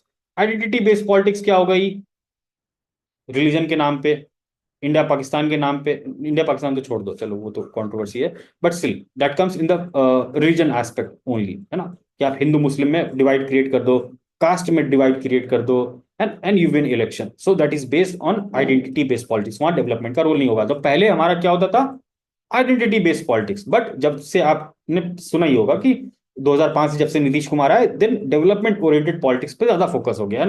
Now again we are following both, है ना, अभी आपको दोनों मिक्स दिख जाएगा, डेवलपमेंट ओरिएंटेड, और अभी तो कास्ट बेस्ड पॉलिटिक्स पे ज्यादा फोकस चल रहा है because of this caste survey. But again अभी दोनों चीजें हैं, है ना, you have when you have to write your answer, आप एक इवोल्यूशन बताओगे कि पहले ऐसा था, है ना, and but now this thing has change. अब डेवलपमेंट ओरिएंटेड पॉलिटिक्स पे ज्यादा फोकस किया जा रहा है rather than identity based politics, because फिर आप बताओगे डेवलपमेंट ओरिएंटेड पॉलिटिक्स क्यों है, जो सरकार की बड़ी बड़ी योजनाएं हैं, है ना, 2005 से लेकर, या जब से आप बताना चाह रहे हो कि जो शिफ्ट हो रहा है बिहार में, डेवलपमेंट ओरिएंटेड पॉलिटिक्स हो रहा है, क्या क्या स्कीम्स आई, पॉलिसीज आई, है ना, अच्छी अच्छी बातें आप बताओगे यहाँ पर, and then you can tell कि जो पॉलिटिकल कल्चर है वो इंप्रूव भी हो रहा है, और कुछ चीजें हैं जो और इंप्रूव हो सकती हैं, something like that you have to answer. तो will see those things content वाले पार्ट में। बट ओवरऑल आप समझ रहे हो कि ना क्वेश्चन का पूछने का तरीका क्या है, आइडेंटिटी वर्सेस डेवलपमेंट, और सेम चीज है ना। अभी नीचे वापस से देखेंगे, कई बार वो कास्ट पॉलिटिक्स के नाम पे पूछ लेगा, कई बार रीजनल पॉलिटिक्स के नाम पे पूछ लेगा, कई बार वो है ना डेवलपमेंट ओरिएंटेड, है ना, कई बार वो इंफ्रास्ट्रक्चर के नाम पे पूछ लेगा कि सोशियो इकोनॉमिक इंफ्रास्ट्रक्चर कैसा है बिहार में, उसकी पॉलिटिक्स कैसी है। सो अगेन थोड़ा सा न्यू थीम है, बट स्टिल, है ना, if you have prepared these things, आप इसको भी अच्छे से लिख के आ सकते थे। देन अगेन ये देखो, long paramountcy of national interest is enshrined in the zonal council in the country. Examine critically the nature and working of zonal council in India in the light of the above statement. तो बोला zonal council का क्या है, सबसे important मुद्दा क्या है भाई, नेशनल इंटरेस्ट को सबसे ऊंचा रखना, paramountcy of national interest, zonal council. Zonal council सबको पता होगा, प्री में पढ़े होंगे, ऑर्गेनाइजेशन एक्ट से जोनल काउंसिल्स का फॉर्मेशन हुआ था, ठीक है, फॉर नेशनल इंटीग्रेशन। अगेन तो इसमें क्या बोल रहा है कि ये जोनल काउंसिल का सबसे इंपॉर्टेंट मुद्दा क्या है, नेशनल इंटरेस्ट को प्रमोट करना या उसको इंप्रूव करना। इसको आप क्रिटिकली एग्जामिन करिए, नेचर बताइए जोनल काउंसिल का और उसका वर्किंग बता दीजिए। तो मतलब कुल मिला के जो बेसिक फंडामेंटल बातें हैं वही आपको लिखनी थी जोनल काउंसिल की इसमें, है ना। और ये टॉपिक किससे आ रहा है, इंटर स्टेट रिलेशन। सो हमने पढ़ा फेडरलिज्म, फेडरलिज्म के बाद एक चैप्टर है inter state relation, centre state relation. Centre state तो सेंटर स्टेट हो गया, इंटर स्टेट मतलब स्टेट्स के बीच में, स्टेट्स के बीच में मतलब जोनल काउंसिल की बात हो रही है। तो इंटर स्टेट रिलेशन में आप जोनल काउंसिल को पढ़ते हो, जोनल काउंसिल इंपॉर्टेंट है। कोऑपरेटिव फेडरलिज्म की बात हो रही है ना। जोनल काउंसिल में कौन होगा, 5 स्टेट्स आएंगे, है ना, फिर वो उस पर एक होम मिनिस्टर भी रहेंगे उसके, या जो भी सेंटर के मिनिस्टर्स भी रहते हैं उसमें। अगेन क्या है, कोऑपरेटिव फेडरलिज्म, उसमें जो समस्याएं हैं उन पे चर्चा होगी ना, उनका समन्वय क्या है, उसका सॉल्यूशन क्या है। तो cooperative federalism also included in this particular zonal council. So आपको टारगेट टॉपिक्स देखो आप क्या क्या है ना, inter state relation, centre state relation, federalism, these things are important for your mains. ये मैं पीवाईक्यू थीम नहीं बोल रहा हूँ ना, ये पीवाईक्यू में कभी नहीं पूछा गया, बट स्टिल ये करंट अफेयर्स इन न्यूज था, है ना, जिस साल ये मेंस हुआ था। क्यों करंट अफेयर्स इन न्यूज था, क्योंकि ये जो जोनल काउंसिल की मीटिंग हुई थी वो बिहार में हुई थी। So that's why this question was asked in your mains exam. So clear, इसमें भी कोई दिक्कत नहीं होनी चाहिए। I have explained the topic. अभी तो हम बैकवर्ड्स जाके टॉपिक डिकोड कर रहे हैं, जस्ट अंडरस्टैंडिंग क्लियर करेंगे कि कौन कौन से टॉपिक्स हमको पढ़ने हैं और किन किन चीजों पे फोकस करना है for your mains part. Caste politics, again caste plays a role in Indian politics, simple सी बात है, एक लाइन दिया हुआ, there is a change in its functioning over the decade, बोल रहा है कि अब कास्ट का रोल बदल रहा है ना। How do you look at its changing role, आप कैसे देखते हैं इस चेंजिंग रोल को, है ना, जो लास्ट के 70 सालों में चेंज हुआ है। Does the logic of development subsidise the character of the caste, क्या बोल रहा है वही, आइडेंटिटी वर्सेस डेवलपमेंट पॉलिटिक्स। देखो क्या बोल रहा है, does the logic of development subside the character of the caste. तो क्या डेवलपमेंट, क्या ये जो हमारा ग्रोथ और डेवलपमेंट हो रहा है इकोनॉमी का, है ना, उससे कास्ट का कोई चेंज हो रहा है क्या, कास्ट का नेचर चेंज हो रहा है क्या, उसका कैरेक्टर चेंज हो रहा है क्या। तो वही चीज अभी 70th में आप देखो, सेम क्वेश्चन कैसे पूछा इसने, सेम चीज आप यहाँ पर देखो क्या पूछा था। In India at present caste is not more no more a social phenomena rather it is a political phenomena. तो क्या बोल रहा है कि चेंज हो गया है। इससे पहले क्या पूछा यहाँ पर, सेम चीज, देर is a change in its functioning over the decade. पहले क्या था, सोशल रोल था ज्यादा कास्ट का, अब क्या हो गया, पॉलिटिकल रोल, है ना, यही यही तो पूछ रहा है, रोल इन इंडियन पॉलिटिक्स। आप देखो सेम सवाल, खाली क्वेश्चन का स्टेटमेंट बदल दिया। तो हमको सवाल को कॉम्प्रिहेंड करना आना चाहिए, सवाल कॉम्प्रिहेंड कर लेंगे, पहले तो समझ लें, फिर जब आप पढ़ोगे धीरे धीरे आपको ऑटोमेटिकली ये सारी चीजें कॉम्प्रिहेंड होने लग जाएंगी ना। तो सबसे पहली चीज थी समझना कि क्या पूछ रहा है, क्यों पूछ रहा है, कैसे क्वेश्चन टर्न कर रहा है। पैनिक नहीं करेंगे किसी चीज के लिए आखिरी तक, है ना, समझदारी रहेगी तो कभी भी पैनिक नहीं करेंगे, स्पेशली इन पॉलिटी, पॉलिटी में बहुत लोगों को पैनिक होता है। तो again caste dynamics, development politics, caste का क्या डायनेमिक्स है और डेवलपमेंट का क्या पॉलिटिक्स है, that is asked. Identity politics, again मैंने पहले बोला, सोशल जस्टिस, गवर्नेंस, ठीक है। सो ये सारे आपके कीवर्ड्स हैं with respect to this particular question, again PYQ origin.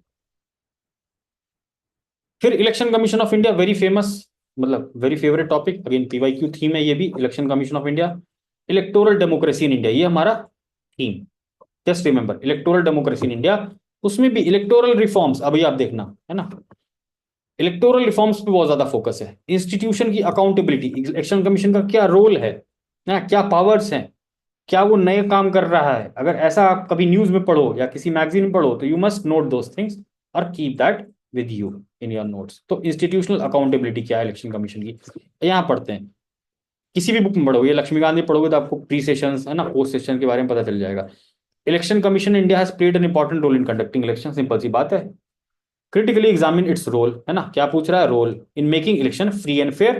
तो free and fair election, election commission का काम ही क्या है, free and fair election conduct कराना देश में, इलेक्टोरल डेमोक्रेसी की इंटीग्रिटी को मेंटेन करना, है ना, यही रोल है हमारे इलेक्शन कमीशन का। Reference to the conduct of election in pre Seshan post Seshan era in Bihar, है ना। तो सेशन, टीएन सेशन जो थे, chief election commissioner, he was a very very important personality, he made lot of changes in the electoral system, electoral reforms, है ना। तो उनके बारे में आपको जानना जरूरी है। बस इतना सा पूछ रहा है कि इनके पहले का बिहार में कैसा था सिस्टम, इनके बाद का बिहार में कैसा सिस्टम था। तो अगर आपने कभी भी इलेक्शन कमीशन या इलेक्टोरल डेमोक्रेसी, इलेक्टोरल रिफॉर्म्स के बारे में पढ़ा होगा तो आपको ये चीजें पता होंगी, है ना। So how does it contribute to the strengthening of democracy. तो इलेक्शन कमीशन ने क्या क्या कदम उठाए पोस्ट सेशन एरा में या सेशन के आने के बाद से, तो हमारा इलेक्टोरल डेमोक्रेसी कैसे मजबूत हुआ, ये क्वेश्चन का सवाल है, मतलब ये सवाल है सिंपल सा। तो वेरी बेसिक पीवाईक्यू ओरिजिन आप इनको बार बार पढ़ोगे, है ना। Discuss the composition and power of Rajya Sabha and identify its role as the second chamber of the parliament. Rajya Sabha पहली बार पूछा, इसलिए न्यू थीम लिखा है ना, पहले कभी नहीं पूछा, बट स्टिल अभी टारगेट टॉपिक क्या है, बाय कैमरलिज्म। तो हमारा जो संसद है उसके दो अभिन्न अंग हैं, Lok Sabha Rajya Sabha, bicameral system कहते हैं। तो हमको फंडामेंटल जो एस्पेक्ट्स हैं हमारे पॉलिटी के, है ना, इंडियन पॉलिटी बोल रहा है फंडामेंटल चीजें, भाई लोकसभा है राज्यसभा है, क्या आपको पता है कि सेकंड चैम्बर क्यों कहते हैं उसको, क्या आपको पता है कि उसके पावर्स कैसे अलग हैं लोकसभा से। अगर आपसे कोई पूछ दे कि compare and contrast the powers of Lok Sabha and Rajya Sabha with respect to bills, है ना, पैसेज ऑफ बिल्स, बस इतना सा सवाल हो, short answer.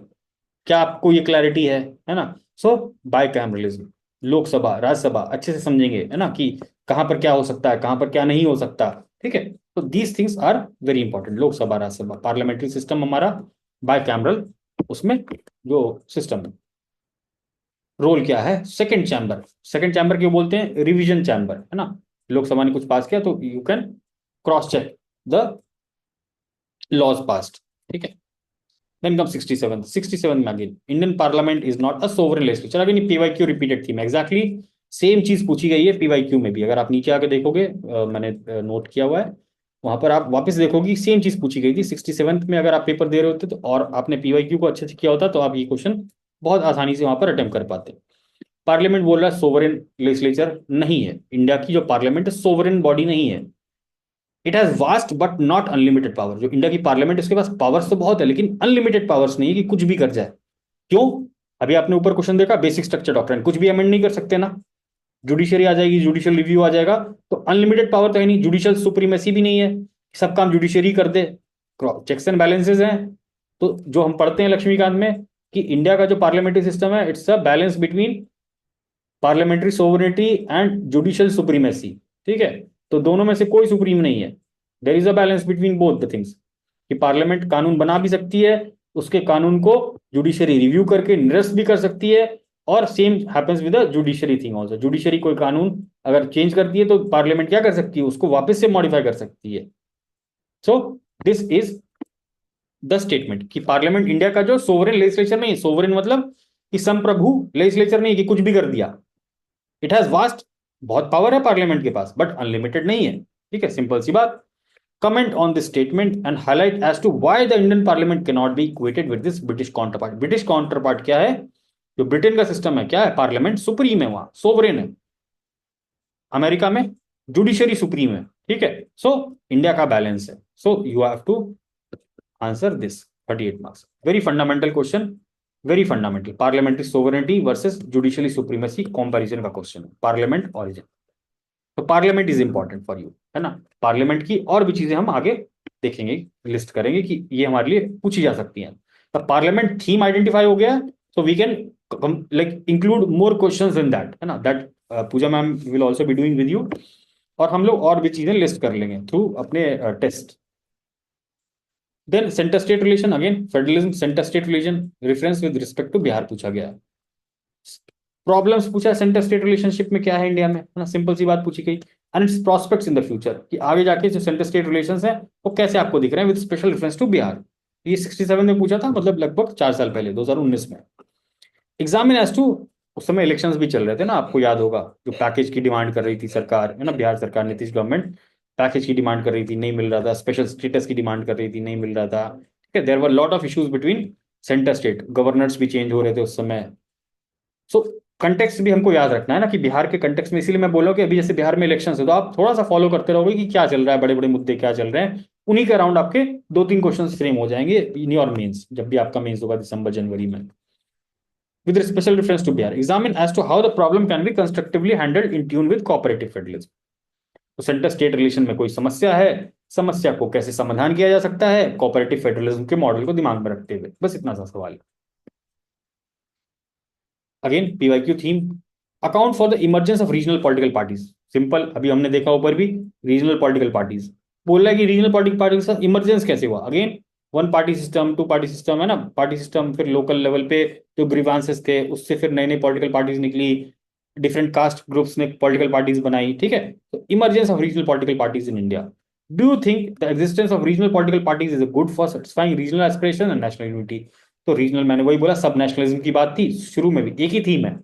Regional political parties के बारे में बात की तो क्या बात करेगा, तो नेशनलिज्म की बात कर लेगा कि वो सब इकट्ठा होके देश को आगे बढ़ाने की बात कर रहे हैं, देश की बात कर रहे हैं, या वो अपने रीजन की बात कर रहे हैं।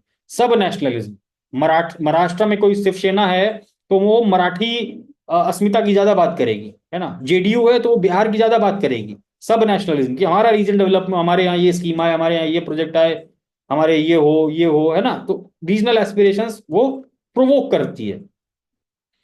Do you think the existence of regional political parties is good for satisfying regional aspiration? है ना, रीजनल पॉलिटिकल पार्टीज बन रही है, रीजनल एस्पिरेशन को फुलफिल किया जा रहा है, बट नेशनल ऐसे ओवरऑल एक ही पार्टी नहीं है कि वो पूरे देश को गवर्न कर रही है, वर्सेस नेशनल यूनिटी, है ना। अगेन सेम क्वेश्चन जो ऊपर पूछा गया था, give reasons for support of your answer. Regional political dynamics, origin क्या है इसका, रीजनल पॉलिटिकल पार्टीज का, सब nationalism, federalism, coalition politics, everything is to this particular question. तो इसको आप बार बार पढ़ेंगे ना, जिसे मैंने समझाया है वैसे आप और भी इसको बार बार पढ़ेंगे तो और अच्छे से समझ में आएगा सबको। फिर जुडिशियल रिव्यू, अगेन हमने देखा ऊपर भी जुडिशियल रिव्यू का क्वेश्चन पूछा गया था।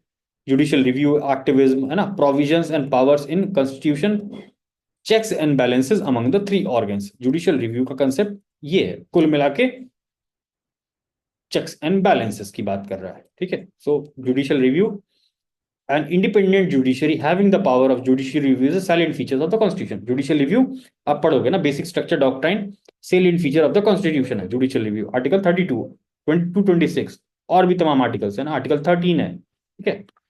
Do you think judicial activism has further added to the power of the Supreme Court? तो आपको ये बताना है कि सुप्रीम कोर्ट के पास जो पावर्स हैं, क्या उसमें इसका जो जुडिशियल रिव्यू का पावर है उसके पावर्स में और बढ़ोतरी कर दिया है? विद एग्जांपल्स के साथ बताइए। एग्जाम्पल्स के साथ आप कैसे बता सकते हैं, अभी आप देखोगे कि आर्टिकल 142 सुप्रीम कोर्ट कितनी बार इन्वोक करता है फॉर गिविंग कंप्लीट जस्टिस। तो आपका ये धर्म बनता है ना, I tell you this things also कि 142 आर्टिकल आपको प्रिपेयर करना है फॉर योर मेंस। अभी जैसे आर्टिकल 32 पूछा है, next time you can see article 142 will be there in your mains exam. So article 142 supreme court complete justice, है ना, ये धीरे धीरे हम लोग और डिकोड करेंगे, will tell those things to you. So 67th BPSC तक हमने ये सारे प्रीवियस ईयर क्वेश्चंस देख लिए। सिमिलरली 66 में अगेन रोल ऑफ प्रेसिडेंट, आपके ऊपर देखोगे प्राइम मिनिस्टर वर्सेस प्रेसिडेंट का क्वेश्चन था। यहां पर आप देखो, role of president in India is like an old man in the family who has all the authorities, however he can not do anything effectively if the naughty young members of the family do not listen to him. क्या बताने की कोशिश कर रहे हैं आप, समझो कि प्रेसिडेंट है वो एक बूढ़े आदमी की तरह है फैमिली में, जिनके पास सारी ताकत है, अथॉरिटी है ना, तुम ये करोगे, तुम ये नहीं करोगे, तुम वो करोगे, अथॉरिटी है उसके पास, लेकिन वो कुछ नहीं कर पाता जब उसके जो छोटे छोटे बच्चे हैं, है ना, if the naughty young members of the family do not listen to him, तो प्रेसिडेंट की जब कोई सुनेगा ही नहीं, तो प्रेसिडेंट के पास जो अथॉरिटी है, पावर्स है, वो तो क्या है, कोई काम की है नहीं खास, चला तो कोई और रहा है, डी फैक्टो डी जूरे। तो हमने बोला कि जो डी फैक्टो एग्जीक्यूटिव है और डी जूरे एग्जीक्यूटिव है, प्राइम मिनिस्टर, प्रेसिडेंट, इन दोनों के बीच की बात कर रहा है। और जो council of minister, young members कौन है भाई, ये काउंसिल ऑफ मिनिस्टर्स हैं और प्राइम मिनिस्टर है ना, अल्टीमेटली इनकी बात कर रहा है। और स्टेट्स के भी आप बात कर सकते हो ना, चीफ मिनिस्टर और वैसे कि अगर कोई कंट्रोवर्सी होती है तो, बट जनरली प्रेसिडेंट का लेना देना सिर्फ काउंसिल ऑफ मिनिस्टर्स और यूनियन गवर्नमेंट के साथ ही होता है इन डिसीजन मेकिंग। सो इस क्वेश्चन को आप देखो, समझो। और जो इस बार क्वेश्चन पूछा गया था, या सॉरी 69th में पूछा गया था, relationship, institutional relationship between prime minister and president, उस क्वेश्चन को भी आप देखना, then you will get a connection कि कैसे थीम्स रिपीट हो रहे हैं और क्या चीजें पूछी जा रही हैं। एग्जीक्यूटिव डायनेमिक्स, अगेन एग्जीक्यूटिव पे फोकस है, president president president, prime minister prime minister prime minister. So executive is the focus of BPSC. तो क्लियर है? एक second, I put the charger on. Then इसमें Indian federal structure, federalism again repeated, अभी हमने ऊपर भी देखा फेडरलिज्म के बारे में पूछ रहा है। Indian federal structure is constitutionally oriented towards the central government. क्या बोला था मैंने ऊपर, sui generis, quasi federal, asymmetric federal, एक ही चीज पूछ रहा है कि नहीं, ऊपर भी यही बात पूछी थी, यहां भी यही पूछ रहा है कि सेंटर की तरफ ज्यादा टिल्ट है। तो again repeated PYQ theme. uneven development of Indian states has created many socio-economic and political problems. Critically analyze this statement with respect to Bihar.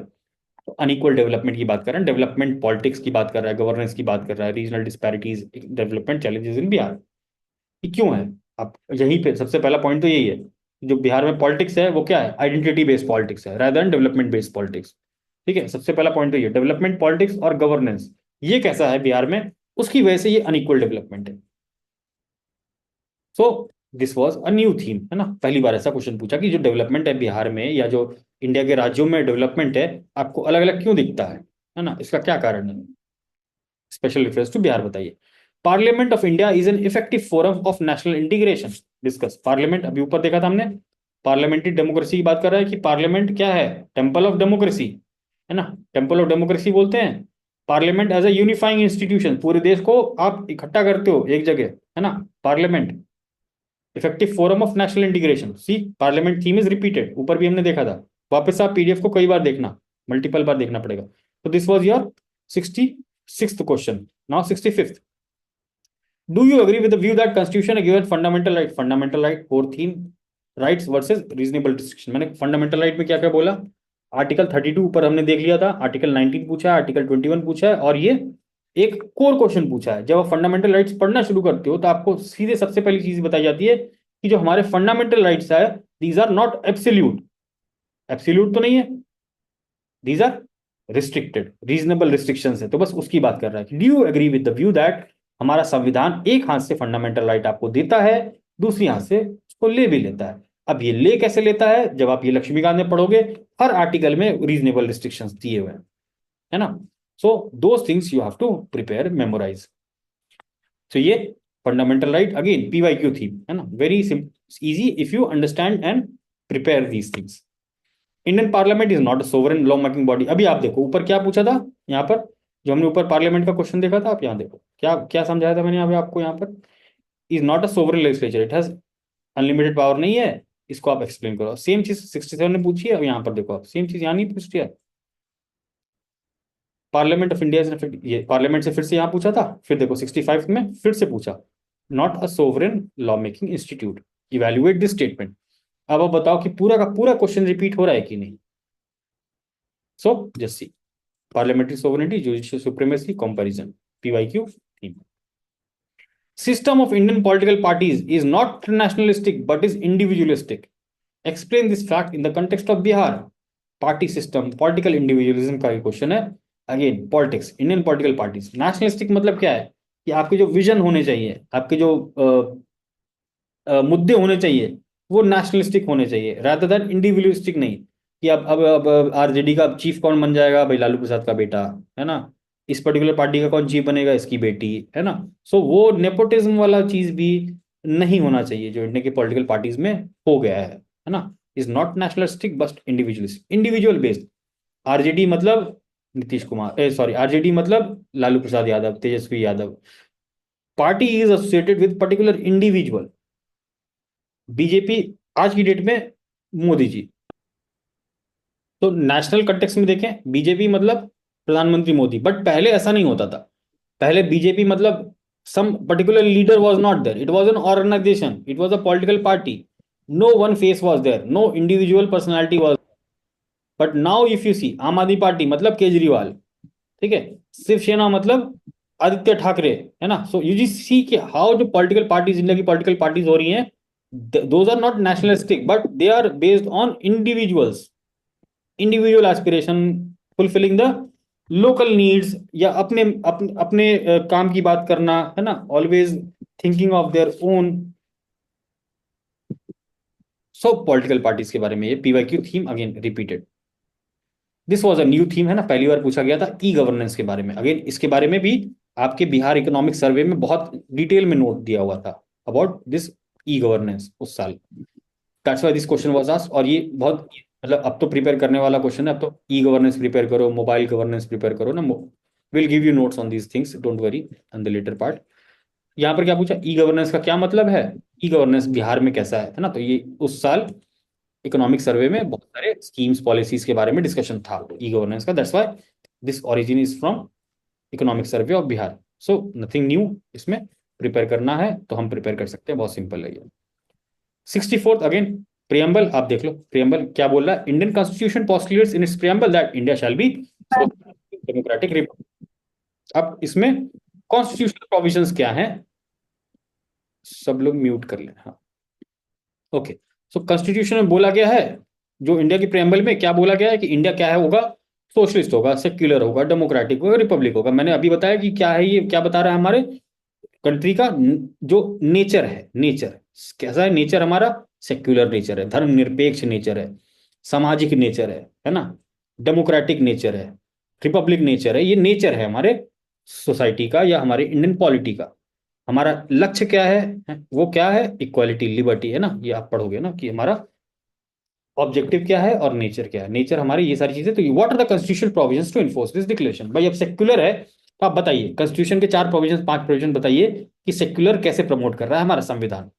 आप बताइए फंडामेंटल राइट में क्या बात की गई है, आर्टिकल 14 में क्या बात की गई, आर्टिकल 15 में क्या बात की गई, आर्टिकल 25 to 28 में क्या बात की गई है, और भी जो भी प्रोविजंस है रिलेटेड टू सेक्युलरिज्म आप बताइए। सोशलिज्म के बारे में बताइए कि क्या क्या प्रोविजंस दिए गए हैं, डीपीएसपी में क्या क्या चीज़ों की बात की गई है ना, और क्या क्या चीज़ें हैं आप उनकी बात करिए, रिपब्लिक की बात करिए, डेमोक्रेटिक की बात करिए, आर्टिकल 324 है ना, यूनिवर्सल अडल्ट फ्रेंचाइज की बात करिए आप, है ना। तो टॉक अबाउट दीज थिंग्स। तो आपको जब प्रेम्बल प्रिपेयर करना है तो मैंने पहले भी बोला कि हम बिल्कुल डिटेल में प्रिपेयर करेंगे कि सोवरेन मतलब कि सोवरेन का मतलब क्या है, उसके प्रोविजंस क्या हैं, उसके लिए है ना क्या क्या आर्टिकल्स मेंशन है कॉन्स्टिट्यूशन में, सब आप एक बार प्रिपेयर करेंगे ढंग से, तो आप कोई सा भी प्रेम्बल का क्वेश्चन आएगा बहुत अच्छे से उसको आंसर कर सकते हैं। तो अगेन कुछ नया नहीं था इसमें preamble. Role of governor just अभी हमने ऊपर भी देखा, रोल ऑफ गवर्नर पूछा था, यहाँ पर क्या बोला, is he a मियर puppet. Puppet मतलब क्या होता है, कठपुतली। कठपुतली किसकी, सेंटर की, है ना। तो ऊपर क्या बोल रहा था क्वेश्चन में गवर्नर वाले में कि गवर्नर क्या है, लिंक बिटवीन सेंटर और स्टेट, है ना, कि एक कि भाई सेंटर में सरकार बदली तो गवर्नर ही बदल जाता है। तो क्या क्या दिखा रहा है कि वो क्या है, गवर्नर कौन है, मियर पपेट है। इज ही अ मियर पपेट, सवाल आपसे पूछा है। अब ये नहीं कि आप एकदम बताने लग जाओ कि नहीं पपेट है वो तो बेकार है, गवर्नर का कोई मतलब नहीं है ना, ये चीज नहीं करनी है। कॉन्स्टिट्यूशनल पोस्ट है, you should have respect for that. दोनों पर्सपेक्टिव देंगे, अच्छा बुरा दोनों, है ना। तो governor important theme. Judicial activism, again judicial review, judicial activism, यही बोला ना, is a recent phenomena in the Indian governance. तो सुप्रीम कोर्ट भी बहुत सारे ऐसे डिसीजन लेता है जो उसके एक्टिविज्म पार्ट को शो करता है कि भाई सरकार कर नहीं रही है कुछ, तो अब जनता कहाँ जाती है, पीआईएल लेके जाएगी जुडिशरी के पास, जुडिशरी कुछ एक्शन लेगी, वही हो गया जुडिशियल एक्टिविज्म। सरकार कर नहीं रही है, लोग जा रहे हैं पीआईएल लेके गए तो जुडिशरी कुछ ना कुछ तो करेगी, जुडिशियल एक्टिविज्म। और जुडिशरी को कई बार मजा आता है ना, कि सरकार को टाइट करने में। तो judicial activism is a recent phenomena, comment and bring out main arguments in favour and against. तो अच्छी बात क्या है, बुरी बात क्या है जुडिशियल एक्टिविज्म की, और क्या हो सकता है आगे, इतना सा आपको प्रिपेयर करना है। रिपीटेड पीवाईक्यू थी, है ना। Again activism judiciary main, supreme court उसके अंदर, है ना। जुडिशियल एक्टिविज्म तो हाई कोर्ट भी कर सकता है, बट जनरली सुप्रीम कोर्ट के कंटेक्स्ट में क्वेश्चन पूछे जा रहे हैं बीपीएससी में। प्रोविजन क्या है, पावर क्या है कॉन्स्टिट्यूशन में, checks balances among the 3 organs, again same चीज, चेक्स एंड बैलेंसेस पे क्वेश्चंस पूछे जा रहे हैं। Too many political parties are a bane in Indian politics. बहुत सारे पॉलिटिकल पार्टीज बोल रहा है कि आ जाएंगे तो क्या होगा, मजा नहीं आएगा, है ना। बेन बून समझते हैं, बून मतलब अच्छी बात, बेन मतलब खराब बात। तो बहुत सारे पॉलिटिकल पार्टीज हो जाएंगे तो अच्छी बात नहीं है। Explain this fact in the context of Bihar, है ना, multi political party system, coalition politics and its change challenges in Bihar. बहुत सारे पॉलिटिकल पार्टीज बन जाएंगे, क्या होगा, अभी आपके इलेक्शन हो रहे हैं, जन स्वराज आ गई और ना जाने 3 4 पार्टी आ गई।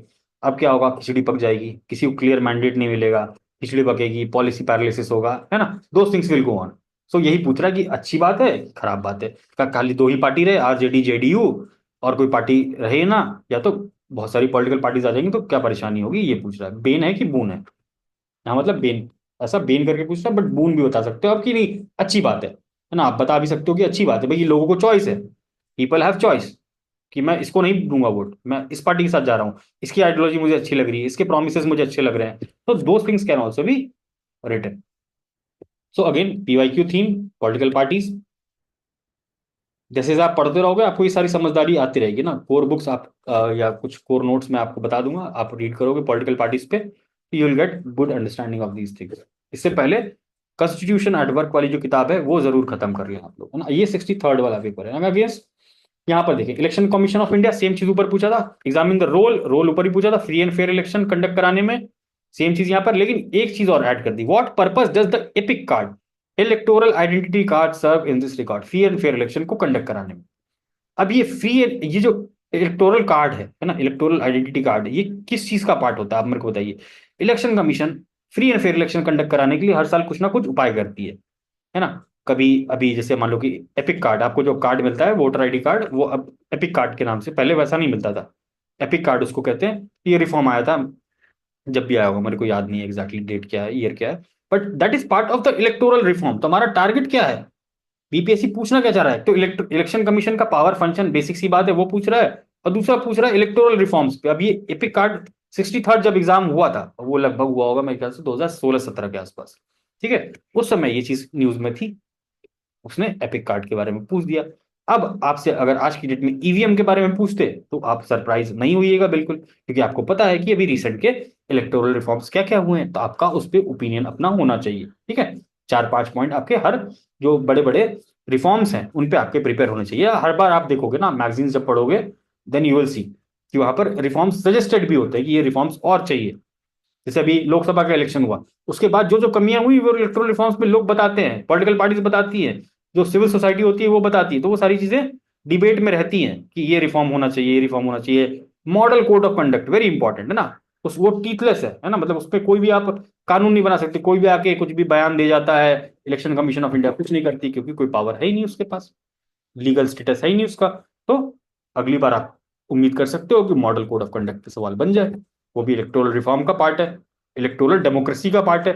सो ब्रॉडर थीम क्या है, electoral democracy in India, electoral reforms पे फोकस है। इंस्टीट्यूशनल रोल किसका, इंस्टीट्यूशन कौन है, इलेक्शन कमीशन इंस्टीट्यूशन है, संस्था है ना, डेमोक्रेटिक कॉन्स्टिट्यूशनल संस्था है, उसकी अकाउंटेबिलिटी भी है ना। तो इंस्टीट्यूशनल रोल क्या है और अकाउंटेबिलिटी क्या है, ये दो चीज अगर हम पढ़ लिए इलेक्शन कमीशन के बारे में, प्लस जो इलेक्टोरल रिफॉर्म्स चल रहे हैं, जो भी न्यूज में आती हैं बातें, वो हम देख लें, तो हमारा काम हो जाएगा with respect to election commission of India. 5-7 पन्ने 10 पन्ने के notes and you are good to गो।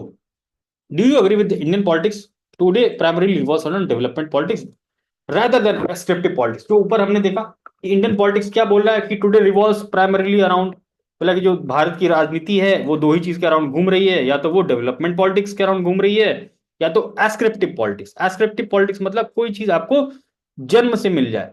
जन्म से क्या मिलता है आपको, जाति धर्म, दो चीज। एस्क्रिप्टिव आइडेंटिटी, है ना, एस्क्रिप्टिव मतलब बचपन से पैदा हुए आपकी आइडेंटिटी क्या है, आप हिंदू हो, आप इस गोत्र में पैदा हुए, आप इसका ये रिलीजन है, आपका ये कास्ट है, आपका ये रीजन है ना।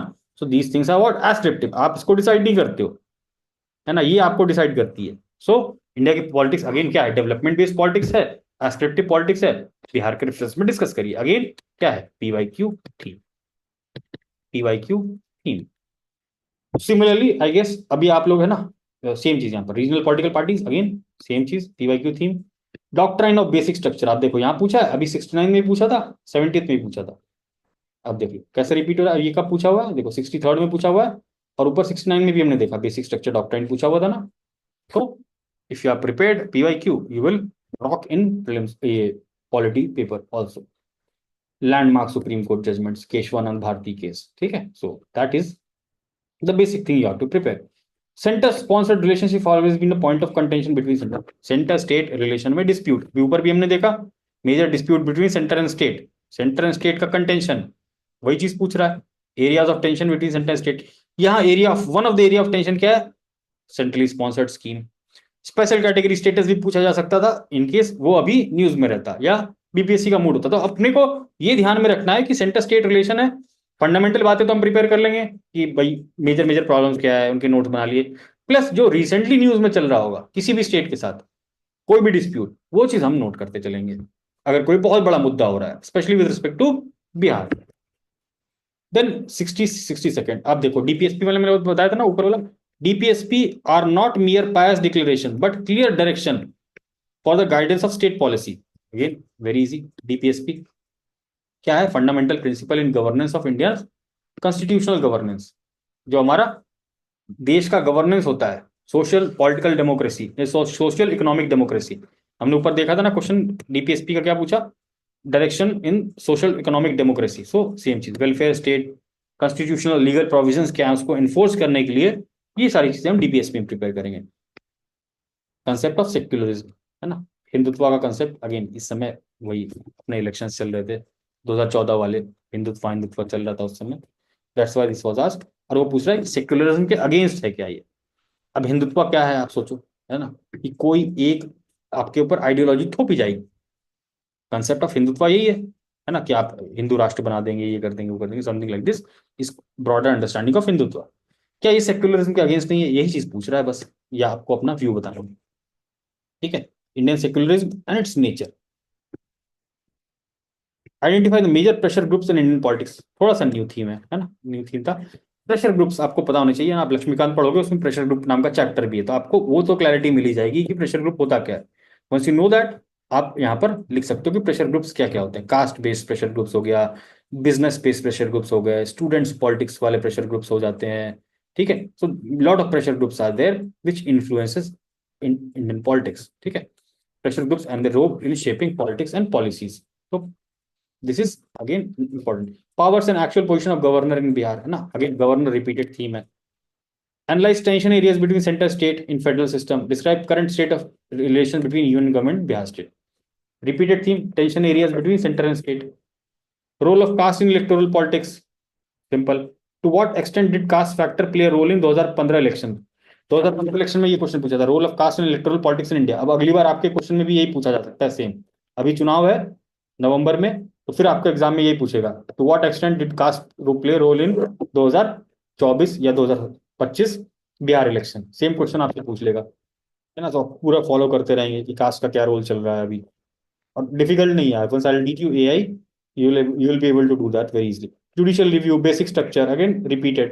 Fundamental right, article 21, right to life पढ़ेंगे आप लोग एक बार, है ना, थीम सारे कवर हो गए हैं। Power and functions of governor, ठीक है।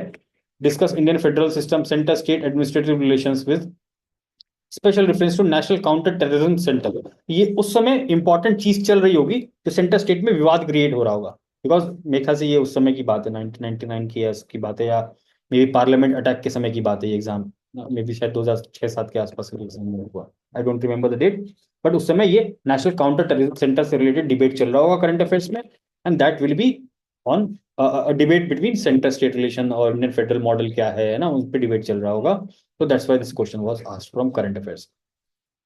Power functions of governor and its role in Bihar, repeated, है ना, powers and working of election commission, free and fair election, repeated, DPSP, repeated, है ना, 48-52 आप सब 1990 में चले जाएंगे। Caste and class play an important role in Indian politics. Caste क्या है सबको पता है, क्लास क्या है आइडेंटिटी, है ना, class caste. Explain this question with special reference to Bihar. तो caste politics very important. Recent trends in Indian federalism, है ना, federalism very important. Does the state need more autonomy, है ना, तो उस समय की बात चल रही है ना, बहुत पहले का एग्जाम है, बट स्टिल टॉपिक टारगेट आप देखो फेडरलिज्म, है ना। Functioning of the rural local government, मतलब क्या, अपना 73rd अमेंडमेंट एक्ट की बात कर रहा है, पंचायती राज इंस्टीट्यूशंस की बात कर रहा है with special reference to Bihar. पोलिशन पॉलिटिक्स 47th में। पॉलिटिकल क्रिमिनल नेक्सस, अभी आप देखो कब पूछा है, 47 में। 70th बीपीएससी का पेपर देखना जरा, इसके पहले क्रिमिनलाइजेशन ऑफ पॉलिटिक्स नहीं पूछा, आप देखो यहाँ, criminalization of politics and politicization of criminals. What is this? Is this a repetition or not? Political criminal nexus ultimately है ना, criminalization of politics, politicization of criminals। 47th में पूछा है और सीधे अब रिपीट हो रहा है 70th में, जस्ट सी। तो अपने को पीवाईक्यूज को ऐसे भगवान मान के प्रिपेयर करना है। Getting my point? Elections are like the heart beat of democracy, बहुत सही बात है। If they happen too fast और टू रेगुलरली, डेमोक्रेसी कोलैप्सेस। बोल रहा है बहुत जल्दी जल्दी इलेक्शन होगा तो डेमोक्रेसी कोलैप्स हो जाएगी।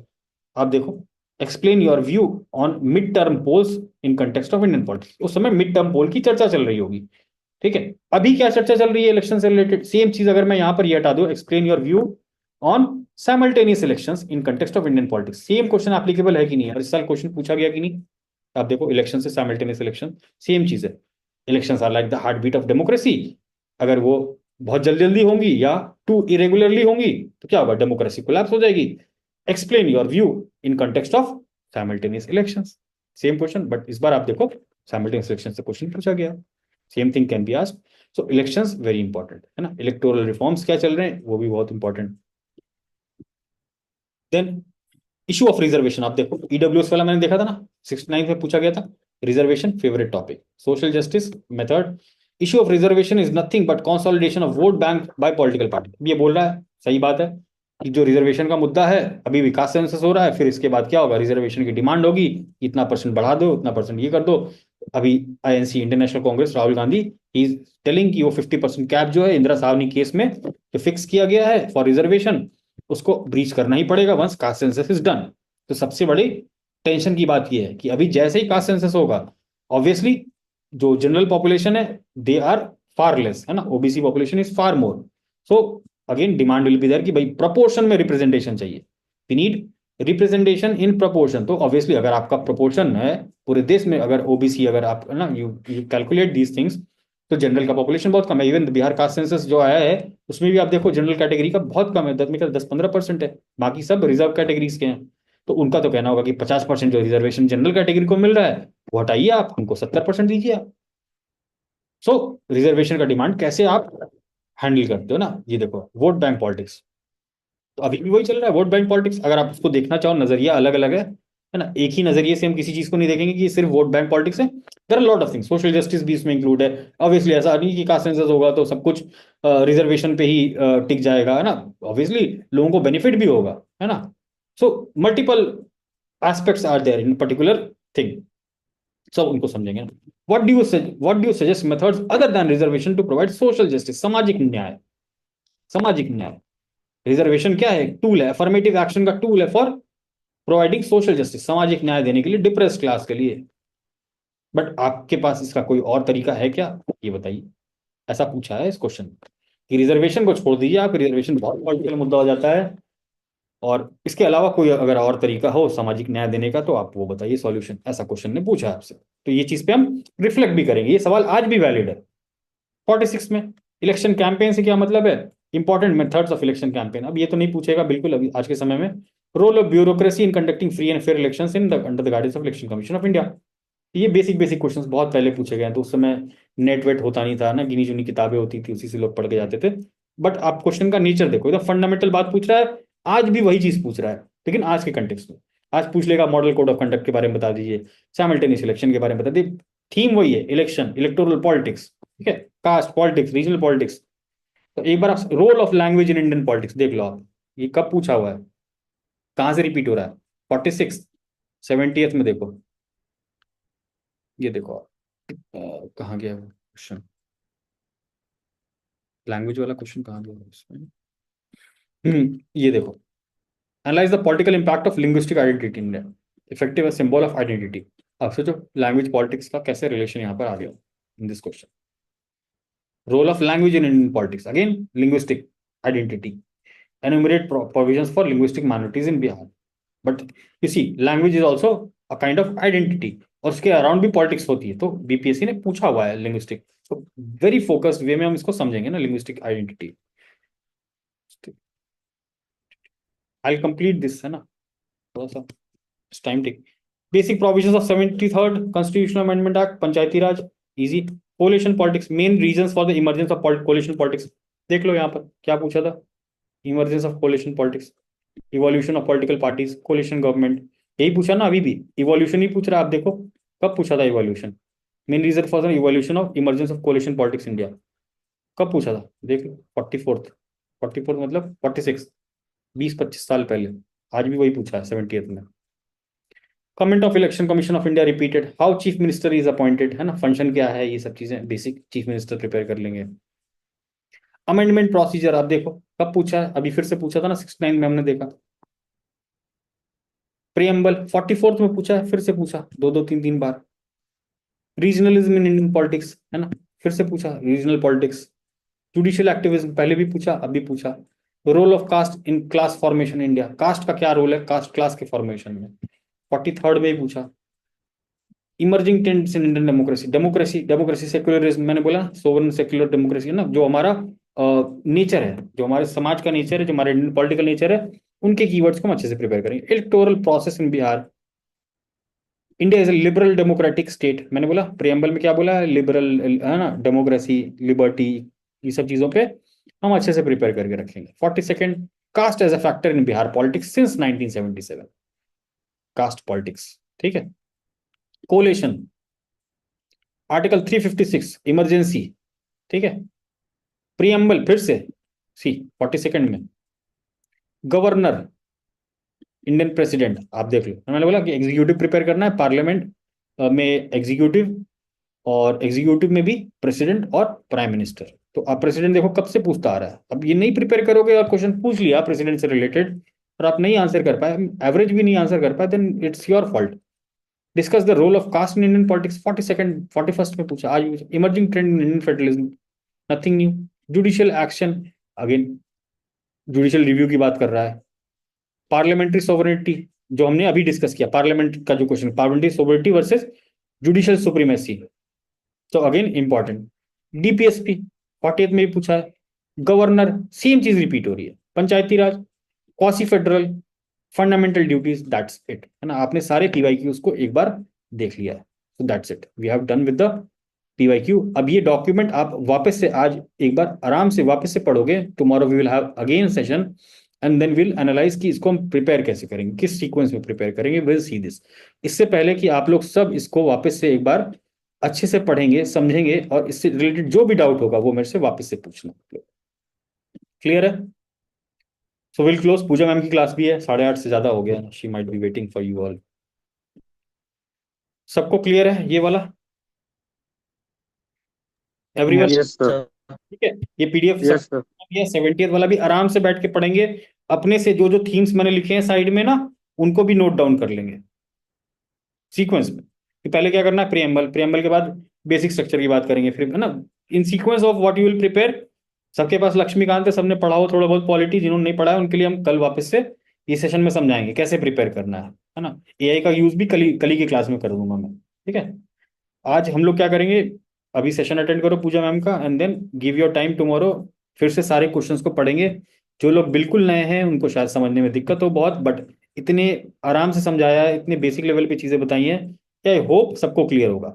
जिनको भी कोई दिक्कत हो, कल वापस से इस चीज पे क्लैरिटी ले लेंगे मेरे से, and then we'll move to the next step, है ना, कि कैसे एआई का यूज करेंगे, कैसे नोट मेकिंग रखेंगे, है ना। Those things will see from the next class, tomorrow and day after tomorrow, 2-3 class लगेगा पॉलिटी को स्ट्रीमलाइन करने में।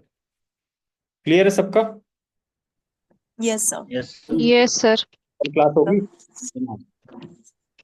अभी क्लोज करते हैं, everyone go to the Pooja ma'am's class. Yes sir, thank you sir. Okay okay.